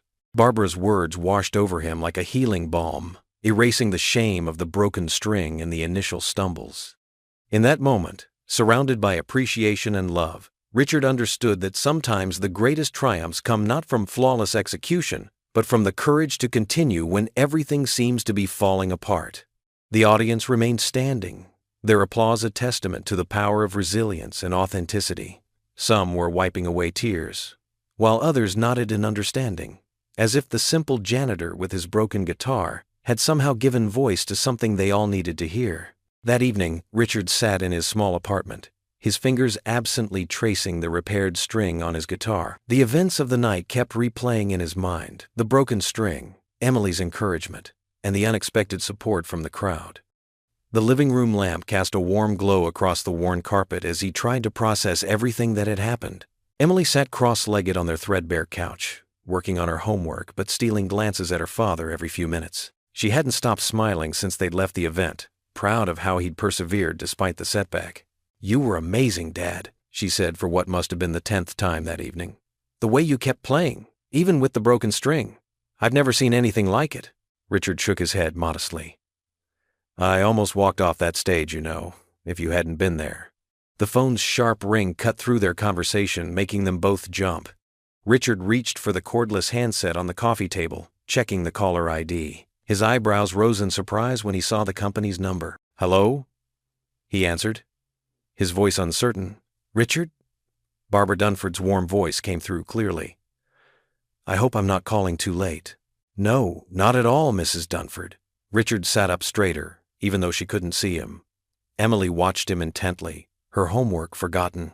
"Please, call me Barbara," she said, and he could hear the smile in her voice. "I wanted to tell you something wonderful. The event tonight, it was more successful than any of us expected." Richard's throat felt tight. "Even with the technical difficulties?" Barbara laughed, the sound genuine and warm. "Richard, those technical difficulties made your performance even more special. Do you know what people were saying afterward?" "They weren't talking about the broken string. They were talking about your determination, your heart." He felt his cheeks warm at the praise. Emily leaned forward, trying to catch bits of the conversation. "The donations tonight exceeded our projections by 40%, Barbara continued. "Your performance touched people in a way that polished professional musicians often can't. It was real, Richard. It was authentic." I don't know what to say," he managed, his voice thick with emotion. "Well, I do," Barbara said firmly. "The board and I have been talking, and we want to offer you something. We're expanding our community outreach program, and we need someone who can connect with people, someone who understands both struggle and hope." Richard's hand tightened on the phone. Emily noticed his expression change and moved closer, placing a supportive hand on his arm. "We want you to be part of it, Richard," Barbara continued. "We'd like you to perform at future events. Share your music with others who need inspiration. It would be a regular position, with proper compensation, of course." The room seemed to spin slightly. Richard closed his eyes, trying to steady himself. "But I'm just the janitor," he said softly. "No," Barbara's voice was firm. "You're so much more than that. You're someone who never gave up on his dreams, even when life got hard. You're someone who showed an entire room full of successful people what real courage looks like. That's exactly who we need." Emily squeezed his arm. Even though she could only hear his side of the conversation, her presence grounded him, reminded him of all the times she'd believed in him when he couldn't believe in himself. "Would I?" He cleared his throat. "Would I still keep my current position? That's entirely up to you," Barbara replied. "We can work out the details, find a schedule that works. The important thing is that we want your music, your story, to be part of what we do." Richard looked at Emily, at her hopeful expression, at the homework spread across their old coffee table. He thought about all the years he'd spent pushing his dreams aside, focusing only on survival. "I don't know what to say," he admitted. "Say yes," Barbara encouraged gently. "Say yes to this new chapter. Your performance tonight showed everyone that it's never too late to embrace what you love. Let us help you do that." Tears pricked at Richard's eyes as he listened to Barbara outline the opportunity. It wasn't just about the music anymore. It was about showing others that second chances were possible, that dreams didn't have an expiration date. "Yes," he finally said, his voice barely above a whisper. "Yes, I'd like that." Emily's eyes widened at his words, and she hugged him tightly, nearly causing him to drop the phone. "Wonderful!" Barbara's enthusiasm was contagious. "We'll meet tomorrow to discuss the details. And Richard, thank you for reminding us all what real music sounds like." After they said their goodbyes, Richard sat in stunned silence, the phone still in his hand. Emily couldn't contain herself any longer. "Dad? What happened? What did she say?" Richard turned to his daughter, a slow smile spreading across his face. "They want me to play at more events. They're offering me a position in their community outreach program." Emily threw her arms around him again, her homework completely forgotten. "I knew it. I knew they'd see how special your music is." Richard hugged her back, his heart full. The broken guitar string that had seemed like such a disaster hours ago now felt like a turning point, the moment when everything changed. Sometimes, he realized, It took breaking something to create something new and beautiful.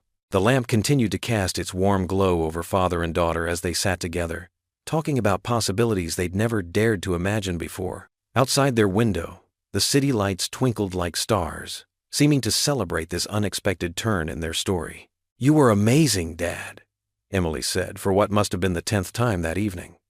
Her math textbook lay forgotten on her lap as she beamed at her father. Richard smiled softly, touched by his daughter's unwavering support.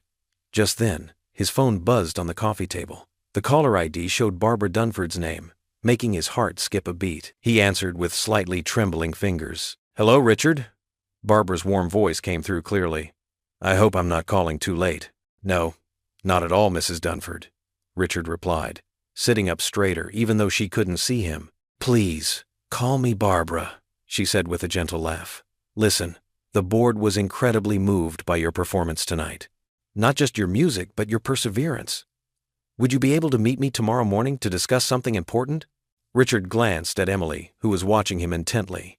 "Yes, of course. What time would work best?" "How about 9 a.m. in my office?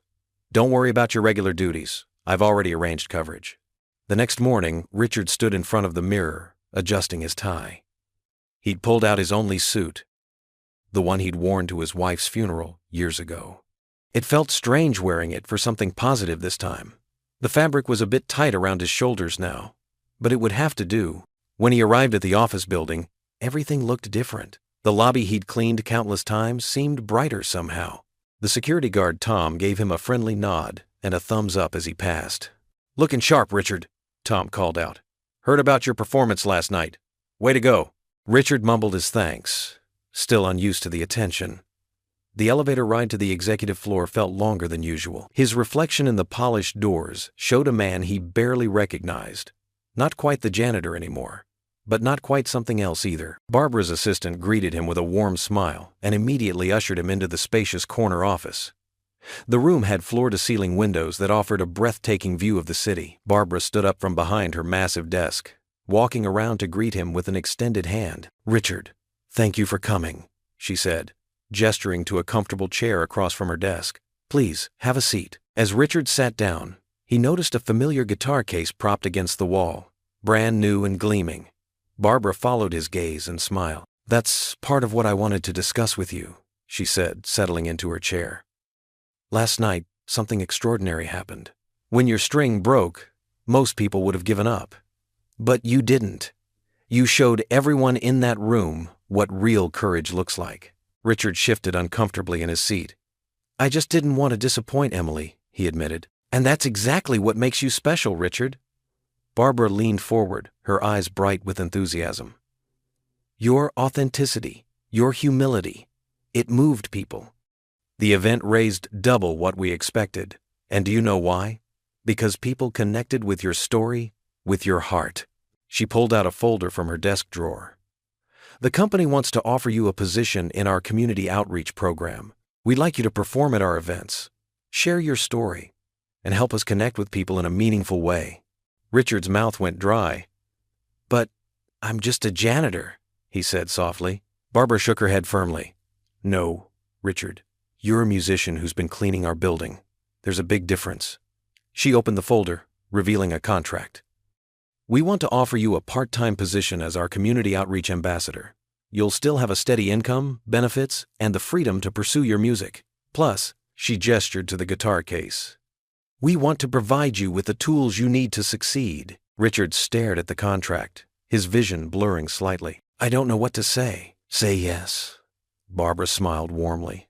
"You've spent years taking care of this building, taking care of your daughter. Now it's time to let someone take care of you a little bit." She stood up and walked over to the guitar case, bringing it back to his chair. "This is yours, regardless of your decision. Consider it a thank you for years of dedicated service. But I hope you'll consider our offer. We're not just looking for a performer, Richard. We're looking for someone who can inspire others with their story, their resilience." Richard ran his fingers over the smooth surface of the guitar case, feeling the quality of the leather.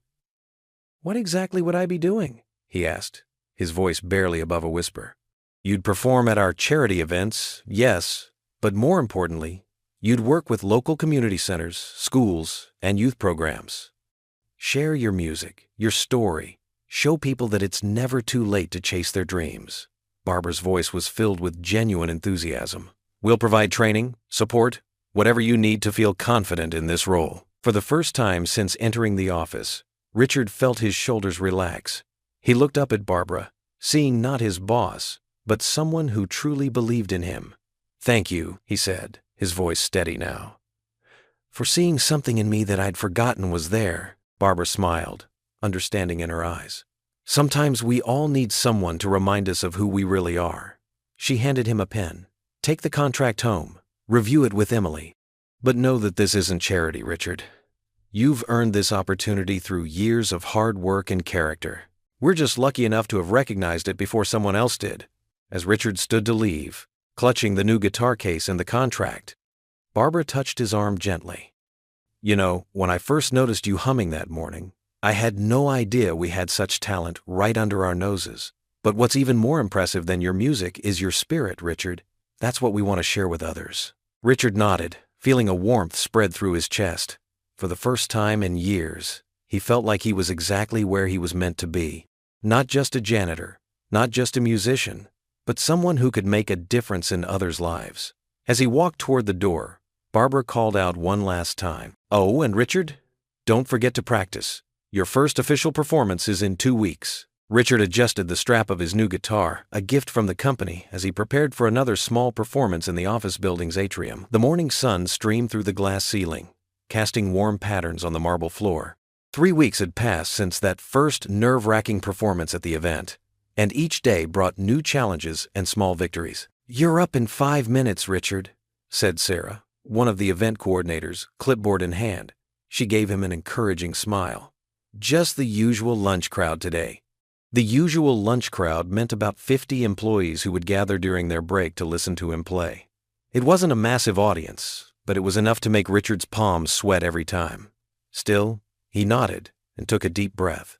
As he waited, Richard thought about how different his life had become. His janitorial cart was still there, tucked away in the storage closet on the 3rd floor.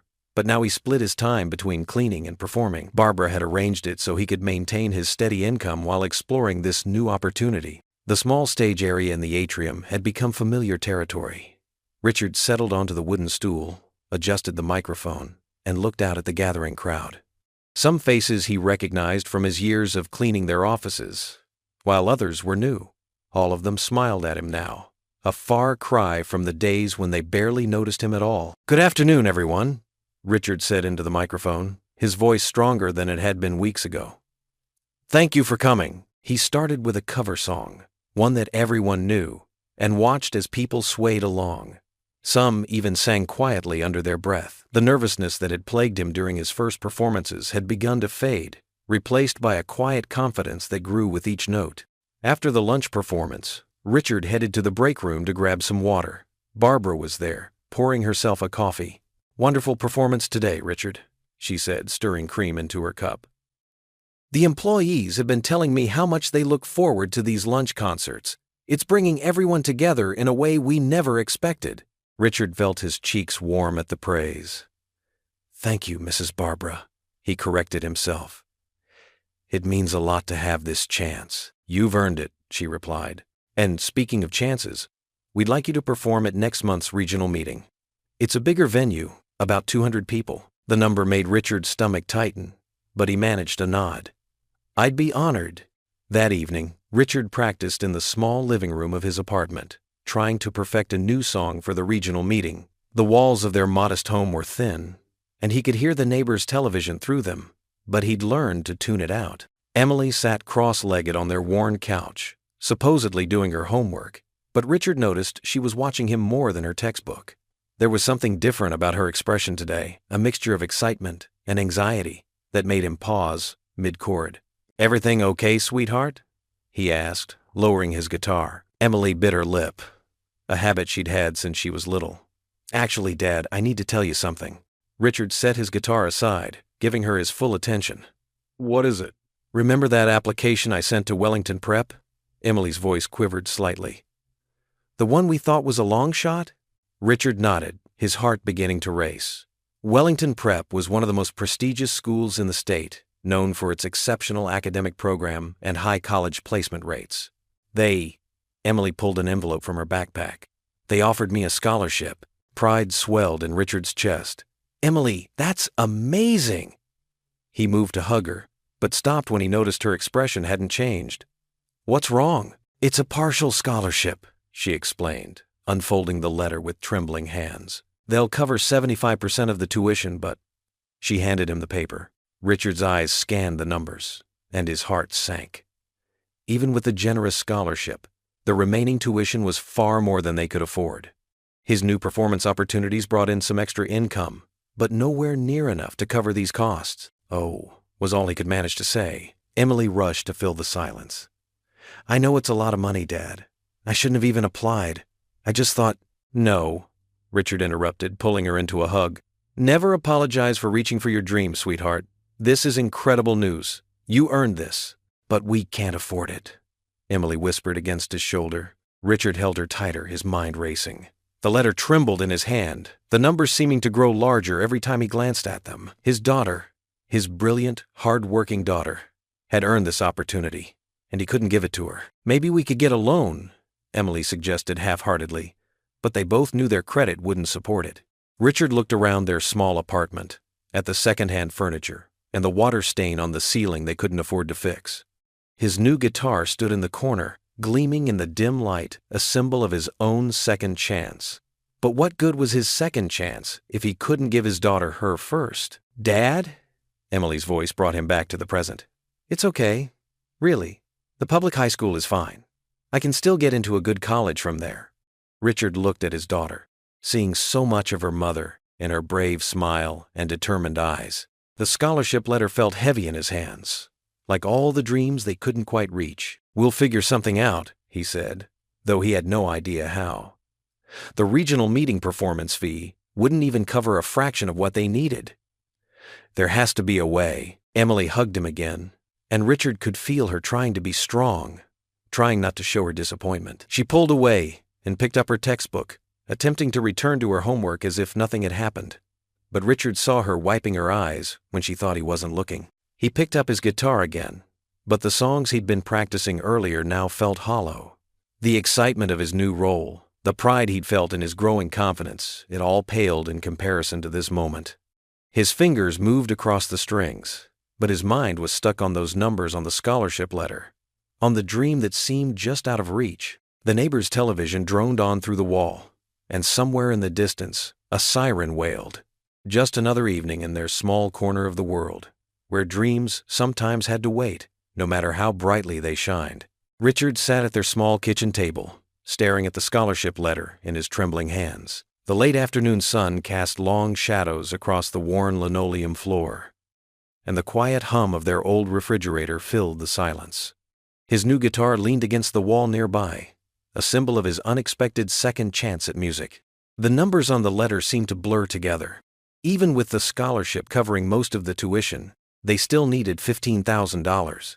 His mind raced through calculations, his salary as a janitor, the extra income from his new performances, their meager savings.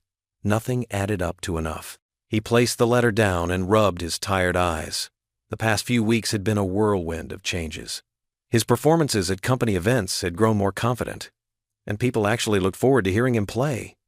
Barbara had even mentioned the possibility of more opportunities, including a regular slot at their corporate gatherings. The old kitchen clock ticked steadily on the wall, marking time as Richard's thoughts wandered. He remembered Emily as a little girl, sitting cross-legged on their living room floor, watching him play guitar with wide-eyed wonder. Back then, music had been as natural as breathing. Now it felt like a luxury he couldn't afford to chase. His phone buzzed with a text from Barbara. Great performance today. The board loved it. Let's discuss expanding your role next week. Richard's heart squeezed. The opportunity dangled before him like a precious jewel, tempting and bright. But Emily's future, that was the real treasure he needed to protect. He picked up his guitar, running his fingers along the smooth wood. The instrument felt alive in his hands, full of possibilities. A simple chord progression flowed from his fingers, soft and melancholic. The music always seemed to understand his heart, even when his mind was clouded with doubt. The front door clicked open and Emily's cheerful voice called out, "Dad, are you home?" Richard quickly set the guitar aside. "In the kitchen, sweetheart." Emily bounced in, her backpack slung over one shoulder, her face glowing with teenage enthusiasm. She dropped her bag and headed straight for the fridge. "You wouldn't believe what happened in chemistry today." She stopped mid-sentence when she saw the letter on the table. "Oh, you got it too?" Richard nodded slowly. "Sit down for a minute, Em." She slid into the chair across from him, her earlier excitement fading into concern.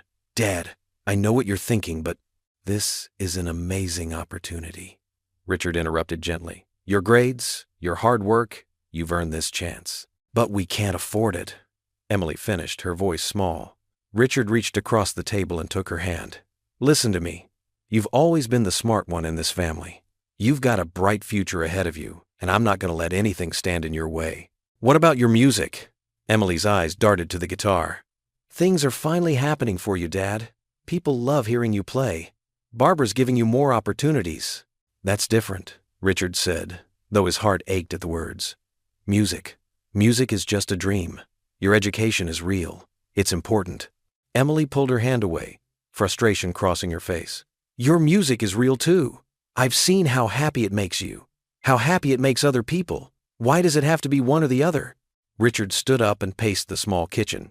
The afternoon light was fading, casting longer shadows across the floor. "Because sometimes we have to make hard choices, Em. That's part of being an adult." "But what if we could figure something out?" Emily persisted. "I could get a part-time job. Or maybe—" "No," Richard said firmly. "Your job is to focus on school, to make the most of this opportunity." Emily's eyes welled with tears. "I don't want you to give up your dreams for me. Not again." Richard's chest tightened at her words. He moved to her side and pulled her into a hug. "Hey, listen to me. You're not making me give up anything. You're my dream too, you know that? Seeing you succeed, watching you grow, that's worth more than any standing ovation." "But Dad—" "We'll figure it out," Richard said, his voice steady despite his inner turmoil. "I promise you, we'll find a way to make this work, whatever it takes." Emily pulled back, wiping her eyes. "I could try for other scholarships. Apply for grants, maybe?" Richard managed a small smile. "That's my girl, always thinking ahead." He picked up the letter again, trying to sound more confident than he felt. "We've got some time to figure this out. And we will figure it out." "Are you sure?" Emily asked, her voice small and uncertain. Richard nodded, though worry gnawed at his stomach. The path ahead seemed impossible, juggling his janitor job, his new music opportunities, and somehow finding the money for Emily's tuition. But looking at his daughter's hopeful face, he knew he had to try. "I'm sure," he said, pulling her close again. "We're Harpers. We don't give up, remember?" Emily nodded against his shoulder, but Richard could feel her trembling slightly. He held her tighter, wishing he could shield her from all the uncertainty ahead. The setting sun painted the kitchen in deep orange hues, and somewhere in the distance, a car horn honked. Richard glanced at his guitar, still leaning against the wall. The instrument seemed to watch him silently, holding all the dreams he'd started to believe in again. But dreams, he reminded himself, couldn't pay for his daughter's future. Still, as he held Emily, he couldn't help wondering if there wasn't some way to have both to give Emily her chance without completely letting go of his own. The next morning, Richard stood outside Barbara's office, his heart pounding against his ribs. The polished brass nameplate on her door seemed to mock him with its pristine shine. He'd cleaned that nameplate hundreds of times before, but today, it felt different. Today, he wasn't here as a janitor. He knocked softly. "Come in," Barbara called from inside. Richard stepped into her spacious corner office, where morning sunlight streamed through floor-to-ceiling windows. Barbara sat behind her large oak desk, reading through some papers. She looked up and smiled warmly. "Richard, I was hoping to see you today." She gestured to one of the leather chairs across from her desk. "Please, sit down." Richard lowered himself into the chair, his hands clasped tightly in his lap. The leather creaked beneath him, and he felt out of place in his simple button-down shirt and worn slacks. "Barbara, I need to talk to you about something important." His voice came out quieter than he'd intended. She set down her papers and gave him her full attention. "Of course. Is everything all right? I noticed you seemed distracted during yesterday's performance." Richard took a deep breath, trying to steady his nerves. "It's about Emily." My daughter. Barbara's expression softened at the mention of Emily. She'd met her several times at company events, where Emily had proudly watched her father perform. She's been offered a scholarship, Richard continued, his voice catching slightly, to Riverside Academy. It's an incredible opportunity. But, he trailed off, struggling to find the right words. But there's still a significant cost involved, Barbara finished for him, understanding dawning in her eyes. Richard nodded, staring down at his hands. Even with the scholarship, the tuition is more than I can manage. And I've come to tell you that I need to step back from the performances. Barbara's eyebrows rose. Step back? But Richard, you've become such an important part of our events. The employees love your music, and the clients... I know, Richard interrupted gently. And I can't tell you how grateful I am for the opportunity you've given me. But Emily's education has to come first. I need to pick up extra shifts. Maybe find a second job. His voice trailed off as he noticed Barbara shaking her head. She stood up and walked to the window, looking out over the city skyline for a moment before turning back to face him. You know, Richard, when I first heard you play that day in the lobby, I saw something rare. Not just talent, but heart. Real, genuine heart. She walked back to her desk and sat on the edge, closer to where Richard sat. Do you know why I pushed you to perform? Richard shook his head. Because in all my years running this company, I've learned that success isn't just about numbers and profit margins. It's about people. Real people with real stories. She leaned forward slightly. Your music touches people, Richard. It reminds them that there's more to life than quarterly reports and bottom lines. Richard felt his throat tighten with emotion. I appreciate that, Barbara. More than you know. But Emily, tell me about the scholarship, Barbara interrupted gently. How much are we talking about? Richard hesitated, then quietly said, $15,000. Barbara nodded thoughtfully. And this would cover the remaining tuition? Yes, but I can't accept. Richard, Barbara held up her hand, stopping him. Do you know what our charitable giving budget is for this year? He shook his head again. We set aside a significant portion for education initiatives. It's one of our core values as a company. She smiled warmly. Supporting promising students is exactly the kind of investment we look for. Richard's eyes widened as he began to understand what she was suggesting. Barbara, I couldn't possibly. This isn't charity, Richard, she said firmly. This is an investment in a bright young woman's future. And, she paused, her eyes twinkling. It comes with one condition. What's that? Richard asked, his voice barely above a whisper. That you continue performing at our events. Your music has brought something special to this company, something we didn't even know we were missing. She reached for a folder on her desk. In fact, I was planning to discuss expanding your role. More events, better compensation. Richard sat in stunned silence, tears welling in his eyes. The weight that had been crushing his chest began to lift, replaced by a surge of overwhelming gratitude. I don't know what to say, he managed finally. Barbara smiled, pulling out a form from the folder. Say yes. Let us help Emily achieve her dreams, and keep sharing your gift with us. She slid the paper across the desk. This is the donation form. All it needs is your signature as Emily's guardian. Richard stared at the document, his vision blurring. Years of struggling, of putting his own dreams aside, of wondering if he was doing enough for his daughter. All of it seemed to culminate in this moment. Thank you, he whispered, his voice thick with emotion. I don't know how I can ever repay. You already have, Barbara said softly. Every time you play, every person you touch with your music, that's worth more than any dollar amount. She handed him a pen. Now, let's make sure Emily gets the education she deserves. Richard took the pen with trembling fingers, overwhelmed by Barbara's generosity and the sudden realization that he wouldn't have to choose between his daughter's future and his rekindled passion for music. As he signed the form, a tear splashed onto the paper, but Barbara pretended not to notice. Richard stepped into Barbara's spacious corner office, where morning sunlight streamed through floor-to-ceiling windows. Barbara sat behind her large oak desk, reading through some papers. She looked up and smiled warmly. Richard, please sit down. She gestured to one of the leather chairs facing her desk. He lowered himself into the chair, hands clasped tightly in his lap. Ms. Dunford, I need to talk to you about something important. Of course. And please, it's Barbara. Her smile faded as she noticed his worried expression. Is everything all right? Richard took a deep breath.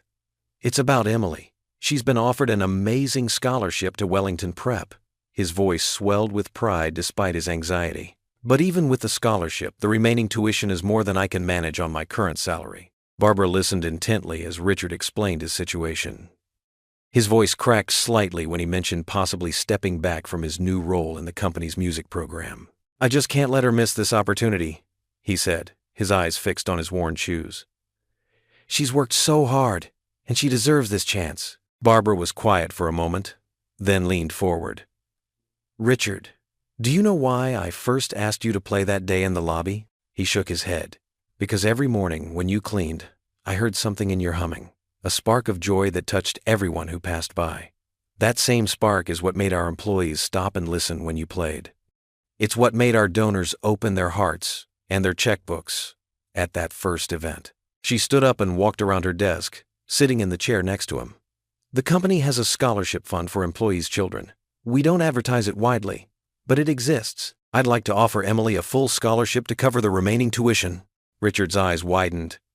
Miss Dunn, Barbara, I can't accept that. It's too much. It's not charity, Richard. It's an investment in Emily's future and in yours. The company benefits from having talented, dedicated people like you both. Tears welled up in Richard's eyes as the weight of worry lifted from his shoulders. I don't know what to say. Say you'll keep playing. Say you'll keep sharing that gift of yours. Barbara smiled. And say you'll perform at next month's gala. Richard nodded, unable to speak through his emotion. That evening, Richard sat with Emily at their small kitchen table, sharing the news over a simple dinner of spaghetti and meatballs. The old overhead light cast a warm glow over them as Emily processed what her father was telling her. They're really going to cover the whole thing? Emily asked, her fork frozen halfway to her mouth. Richard nodded, still amazed himself. Barbara said it's through the company's scholarship fund. You'll be able to start at Wellington next semester. Emily jumped up from her chair and threw her arms around her father's neck. Dad, this is incredible. But, she pulled back, looking at him seriously. You're not giving up the music program, are you? No, sweetheart. Barbara wants me to keep playing. In fact, she's asked me to perform at next month's gala. Emily's face lit up. Dad, this is your chance to really show them what you can do. No broken strings this time. She squeezed his shoulder. Remember how Mom always said you were at your best when you played from your heart? Richard's throat tightened at the mention of his late wife. She did say that, didn't she? And she was right. Emily sat back down, her eyes sparkling with excitement. You need to pick the perfect song for the gala, something that tells your story, our story. Richard thought about it, running his fingers across the table as if they were dancing over guitar strings. I've been working on something new, he admitted.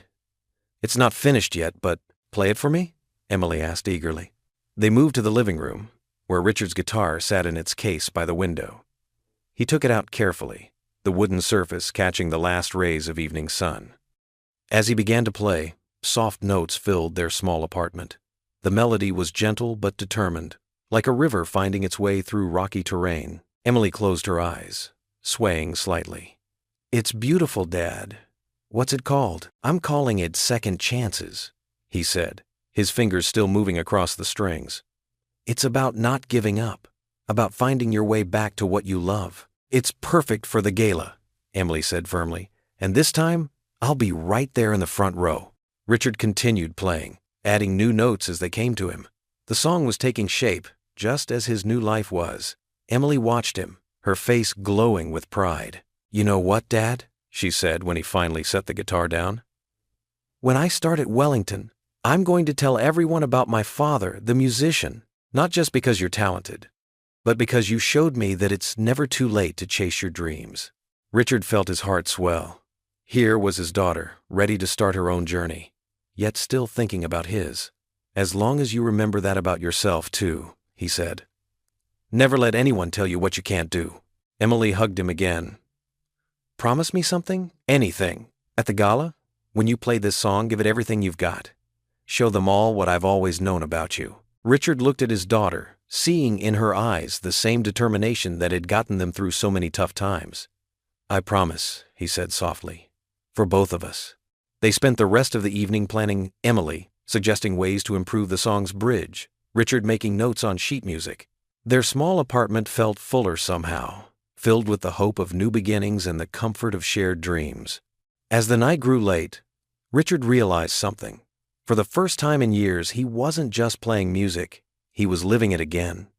The fear that had held him back was giving way to something stronger, the desire to make his daughter proud, to show her that anything truly was possible. He picked up his guitar one more time, determined to perfect the new song.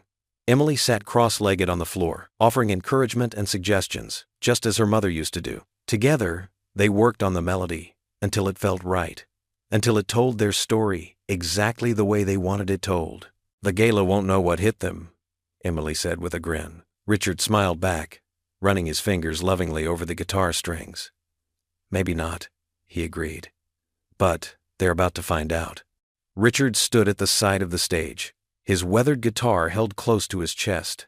The grand ballroom of the Westbrook Hotel sparkled with crystal chandeliers and elegant table settings.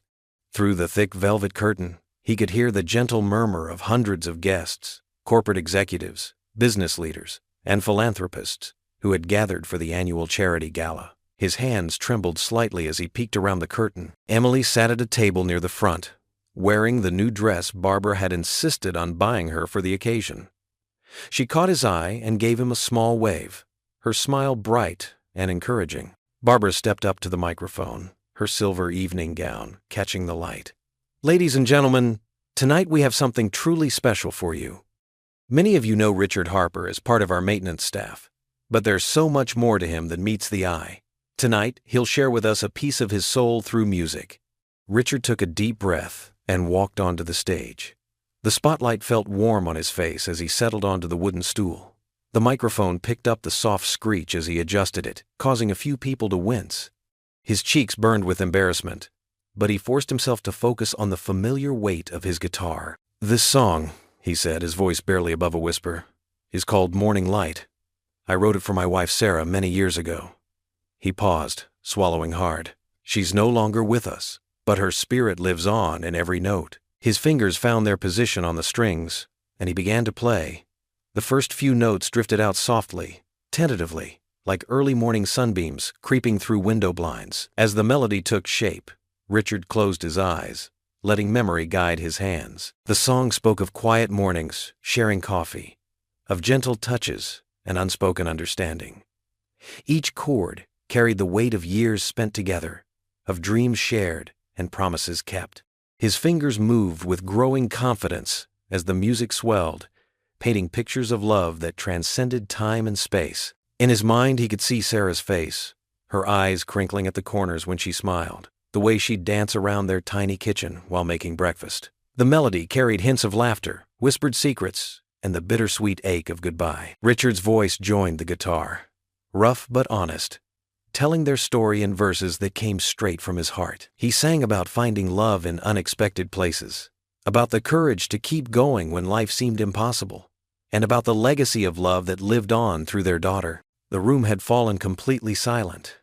Even the usual clink of glasses and whispered conversations had ceased. In that moment, there were no social barriers, no distinctions between executives and janitors. There was only the music, raw and real, touching something universal in every heart present. As he reached the bridge of the song, Richard opened his eyes briefly. Through tears, he saw Emily in the audience, her hands clasped together, pride shining on her face. Next to her, Barbara sat perfectly still, tears streaming down her cheeks, all her usual corporate composure forgotten. The final verse spoke of hope. Hope that love never truly dies, that it lives on in memories and music in the hearts of those left behind. Richard's voice grew stronger, more confident, as he sang about finding the strength to dream again, to believe in new beginnings. The last notes hung in the air like morning mist, soft and ethereal. For a moment, no one moved or spoke. The silence held the echo of the music, as if everyone was afraid to break the spell that had settled over the room. Then, from somewhere in the back, someone began to clap. The applause spread like a wave, growing stronger and louder until it filled the entire ballroom. People rose to their feet, their faces shining with tears and emotion. Barbara stood at her table, applauding with uncharacteristic abandon, mascara slightly smudged beneath her eyes. Emily beamed at her father, her own tears falling freely as she clapped alongside everyone else. Richard sat on his stool, guitar still in his hands, overwhelmed by the response. He had done more than just perform a song. He had shared a piece of his soul. And these people, these strangers, who had once seemed so far removed from his world, had received it with open hearts. The standing ovation continued, washing over him like a warm embrace. In that moment, Richard understood that music wasn't just about perfect notes or flawless technique. It was about connection, about touching hearts and sharing stories that reminded everyone of their own capacity to love and hope and dream. Through his tears, he could see Sarah's smile, could almost hear her whispered words of encouragement. She had always believed in him, had always known there was more to him than his job or circumstances. Now, finally, others could see it too. The applause showed no signs of dying down. People were still standing, still moved by the raw emotion of his performance. Barbara made her way to the stage, her own eyes glistening with tears as she extended her hand to help him up from the stool. The genuine warmth in her smile told him that she had seen exactly what she'd hoped to see all along. Not just talent, but heart. Richard's fingers moved across the strings with a confidence he hadn't felt in years. The final note of his song hung in the air, resonating through the grand ballroom. For a moment, there was complete silence, the kind that comes when an audience is too moved to even breathe. Then, like a wave breaking against the shore, applause erupted throughout the room. People rose to their feet, their faces glowing with genuine emotion. Some were wiping away tears, while others simply smiled and clapped with enthusiasm. Emily rushed forward from her seat, practically bouncing with excitement. She threw her arms around her father, nearly knocking him off balance. "Dad, that was amazing," she exclaimed, her voice thick with pride. Richard hugged her back, his heart so full it felt like it might burst. As he looked over Emily's shoulder, he saw Barbara making her way toward them through the crowd. Her eyes sparkled with unshed tears, and she wore a warm, knowing smile. "Richard," Barbara said, placing a hand on his arm, "would you join me for a moment? There's something I'd like to discuss with you." She led him to a quiet corner of the ballroom, away from the still applauding crowd. Richard clutched his guitar, its familiar weight providing comfort as he waited for Barbara to speak. "What you did tonight," Barbara began, her voice gentle but firm, "that wasn't just a performance.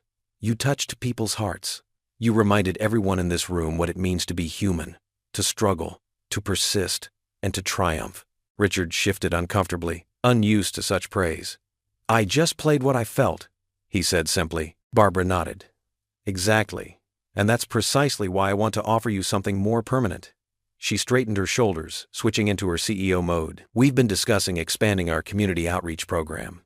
Music therapy for children's hospitals, performances at retirement homes, mentoring programs for underprivileged youth, all areas where someone with your talent and heart could make a real difference."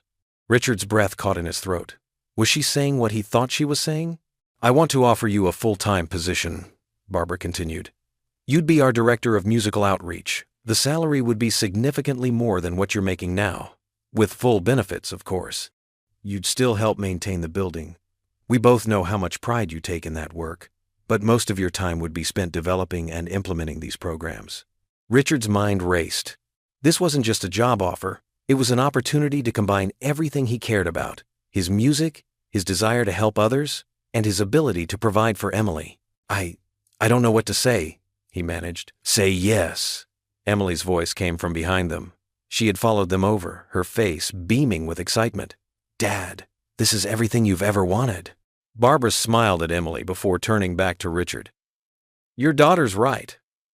And speaking of Emily, part of your compensation package would include a college fund contribution.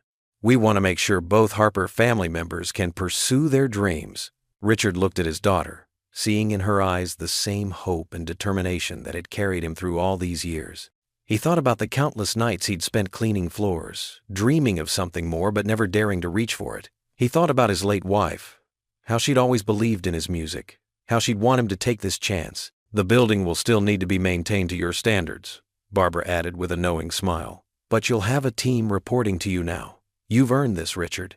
Your talent, your dedication, your humanity, these are exactly what our company needs. Richard ran his hand along the smooth wood of his guitar, feeling the worn spots where years of playing had left their mark. Just like those marks, his journey had left its own impressions, some painful, some beautiful, all part of who he was.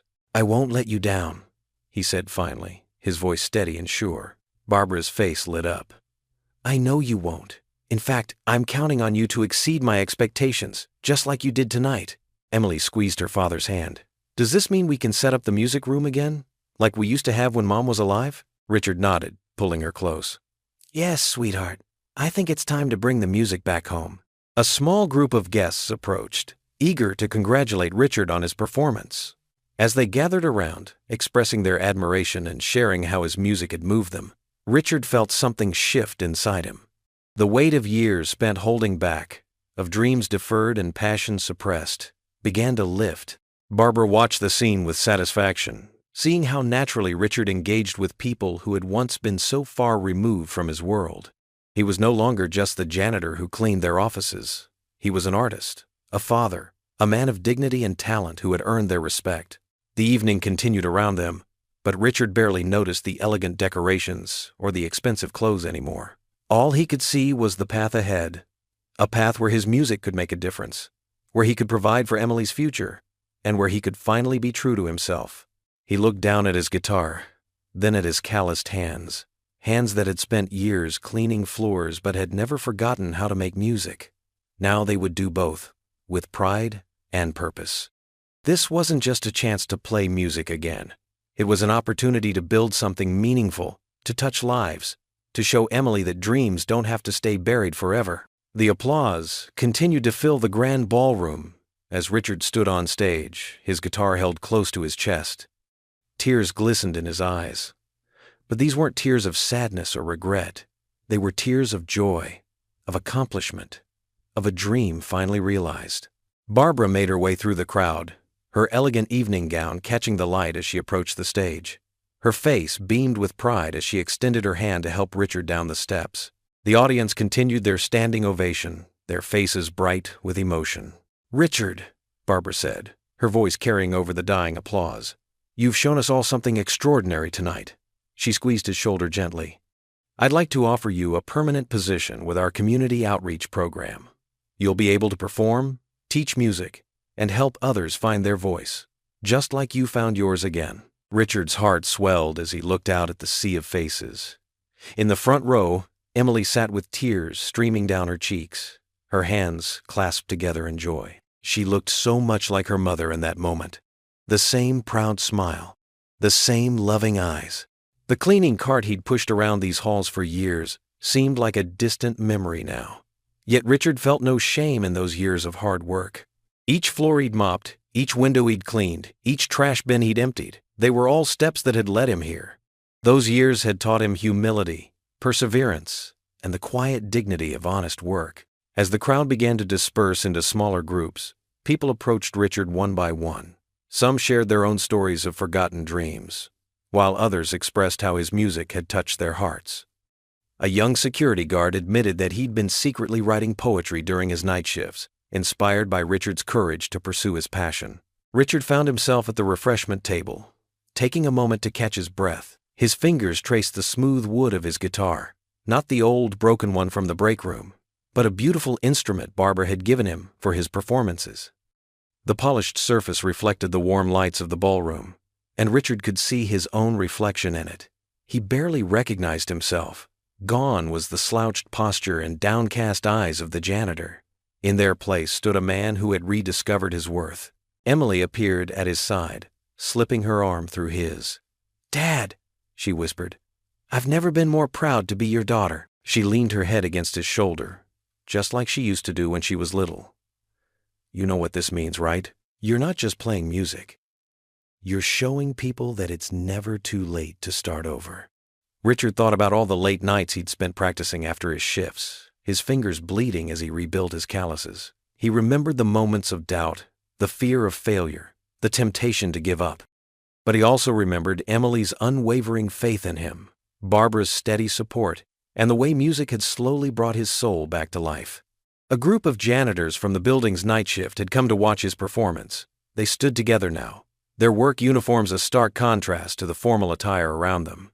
When they caught Richard's eye, they raised their hands in a salute of respect. Richard nodded back, understanding the depth of what that gesture meant. He wasn't just Richard Harper, the musician, anymore. He was proof that dreams don't have an expiration date. The weight of his guitar felt different now. It wasn't just an instrument. It was a bridge between his past and his future. Every chord he played carried the echo of his love for his late wife, his dedication to Emily, and his journey from the shadows into the light. Barbara approached him again, this time with a contract in hand. "We'll need to work out the details," she said. "But I want you to know something, Richard. What you've done here goes beyond music. You've reminded us all that behind every person we pass in the hallway, there's a story waiting to be told, a dream waiting to be awakened." Richard looked down at the contract, then at Emily, who nodded encouragingly. His hands, once rough from years of manual labor, now strong from playing guitar, reached out to accept the papers. In that moment, he understood that his transformation wasn't just about moving from janitor to musician. It was about becoming the person he was always meant to be. The evening was winding down, but the energy in the room remained electric. Richard sat at the edge of the stage, his guitar across his lap, taking in the scene before him. The grand ballroom, which he had cleaned countless times in the pre-dawn hours, now felt like home. The marble floors he had polished reflected the soft glow of the chandeliers, creating a warmth that matched the feeling in his heart. Emily sat beside him, her scholarship acceptance letter tucked safely in her purse. They didn't need to speak. The comfortable silence between them said everything. Richard thought about how their lives had changed in just a few months, from struggling to make ends meet to finding a new path that allowed them both to pursue their dreams. A gentle smile crossed Richard's face as he remembered the morning Barbara had first heard him humming. How strange it seemed now, that moment that had changed everything. He'd been so afraid to step into the spotlight, so certain that his place was in the background. But life had other plans, and his music had found its way back to him, bringing with it a chance to inspire others who might be hiding their own light. His fingers absently strummed a few quiet chords, and he realized that the tune was the same one he'd been humming that fateful morning. The melody felt different now, richer, fuller, infused with all the hope and possibility that lay ahead. The grand ballroom of the Metropolitan Hotel sparkled with crystal chandeliers and elegant decorations. Hundreds of people filled the space, their evening wear glittering under the warm lights. This wasn't just another corporate event.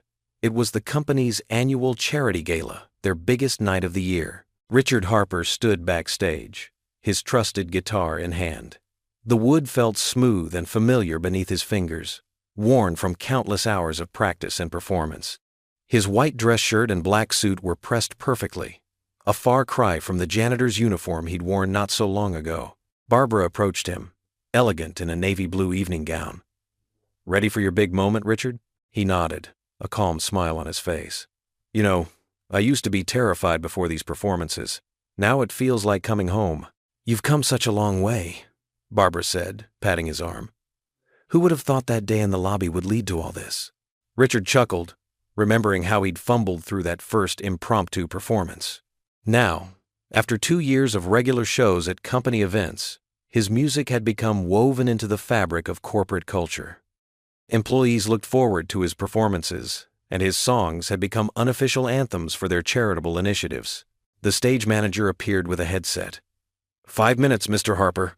Richard took a deep breath and peeked through the curtain. The ballroom was packed with familiar faces, executives, employees, and their families. In the front row, Emily sat in a beautiful purple dress, her college acceptance letter tucked safely in her purse at home. She caught his eye and gave him a thumbs up. Barbara's voice came through the speakers, introducing him to enthusiastic applause. "Ladies and gentlemen, please welcome our own Richard Harper." Richard stepped onto the stage, the spotlight warm on his face. The audience's applause washed over him like a wave. He settled onto the stool center stage, adjusted his microphone, and positioned his guitar. "Good evening, everyone," he said, his voice clear and confident. "Tonight's song is special to me. It's about second chances and the people who believe in us even when we don't believe in ourselves." His fingers found the strings, and the first notes rang out clear and true. The melody was gentle but building, like a sunrise breaking through clouds. When he began to sing, his voice carried all the emotion of his journey. From the quiet janitor who'd lost his way to the man who'd rediscovered his purpose, the lyrics spoke of dark days turned to light, of dreams buried and then unearthed, of the power of faith and perseverance. Each verse was a chapter of his story, each chorus a celebration of transformation. The audience swayed gently, caught up in the emotion of the moment. In the front row, Emily watched her father with shining eyes. She remembered the nights of watching him practice in their small apartment, the way his confidence had grown with each performance. She thought of the morning she'd found him humming while making breakfast, joy radiating from him in a way she hadn't seen since her mother passed. Richard's voice soared on the bridge, strong and sure. The years of performing had polished his talent, but it was his authenticity that truly touched people's hearts. He wasn't just a musician on stage. He was a testament to the power of never giving up, of embracing second chances. The whole room seemed to hold its breath as he approached the final chorus. His fingers danced across the strings with practiced ease, each note ringing with crystal clarity. The song built to its crescendo, his voice carrying the message of hope and renewal that had become his trademark. Emily stood first, tears gleaming in her eyes as the final notes faded away. The rest of the audience followed, erupting in thunderous applause. Richard looked out at the sea of faces, at Barbara beaming from the side of the stage, at his daughter standing proud and tall. In that moment, he felt the full weight of his journey. From the man who cleaned floors and hid his talents, to someone whose music touched hearts and inspired change. The applause continued, but Richard's eyes stayed locked with Emily's. In her smile, he saw everything: pride, love, and the knowledge that they had both found their way. The stage lights caught the tears in his eyes as he stood and bowed. This wasn't just another performance. It was a celebration of transformation, of dreams rekindled, of a father and daughter who had never stopped believing in each other. He had found his place in the world, not just as a musician, but as someone who could inspire others to believe in their own second chances. As the applause continued to fill the ballroom, Richard knew with absolute certainty that this was exactly where he was meant to be. Emily's face shone with pride as she watched her father on stage, her hands still clapping, her heart full. Her father wasn't just the janitor anymore. He was Richard Harper, the man whose music had become the heartbeat of hope in their corporate family. The man who had shown her that it's never too late to chase your dreams. Richard stood at the center of the stage, his trusted guitar resting comfortably in his hands. The spotlight felt warm on his face, but unlike those first terrifying performances, he now felt at home under its glow. The familiar faces in the crowd smiled back at him. Colleagues who had become friends, executives who had become supporters, and most importantly, his daughter Emily, beaming with pride from her seat in the front row. His fingers found their place on the strings, and he began to play. The melody flowed naturally, telling the story of his journey through every note. The song was one he had written specifically for this night, weaving together threads of hope, struggle, and triumph. As he sang, his voice carried the weight of every moment that had led him here, from those lonely days as a quiet janitor to his unexpected rise as the company's musical ambassador. The audience swayed gently to the rhythm, caught up in the emotion of his performance. Barbara sat at her table, dabbing at her eyes with a napkin, remembering that first day she had heard him humming in the lobby. Who could have known that her simple challenge would lead to such transformation? Emily watched her father with shining eyes, her heart swelling with love and admiration. She wore a beautiful blue dress, a far cry from the worn clothes they used to struggle to afford. Her acceptance letter to the prestigious school lay safely at home, a dream made possible by the very people who had given her father his second chance. As Richard moved into the final verse, his voice grew stronger. The lyrics spoke of new beginnings and endless possibilities. The guitar's melody soared, filling every corner of the ballroom with its hopeful sound. In that moment, he wasn't just performing, he was celebrating everything they had overcome. The last note hung in the air for a beautiful moment before the room erupted in applause. People rose to their feet, their faces showing genuine emotion. Some were crying, others were smiling broadly. But all of them understood the power of Richard's story. He had become more than just entertainment at corporate events. He was living proof that it's never too late to chase your dreams. Barbara made her way to the stage, her eyes glistening. "Richard," she said, taking the microphone, You've shown us all what it means to have courage. When I first heard you humming in that lobby, I knew there was something special about you, but you've exceeded every expectation. You've not only enriched our company culture, but have touched countless lives with your music and your story." Richard felt his chest tighten with emotion as Barbara continued. "Tonight marks 1 year since you first performed for us.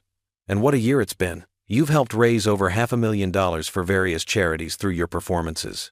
You've inspired our employees to pursue their own passions.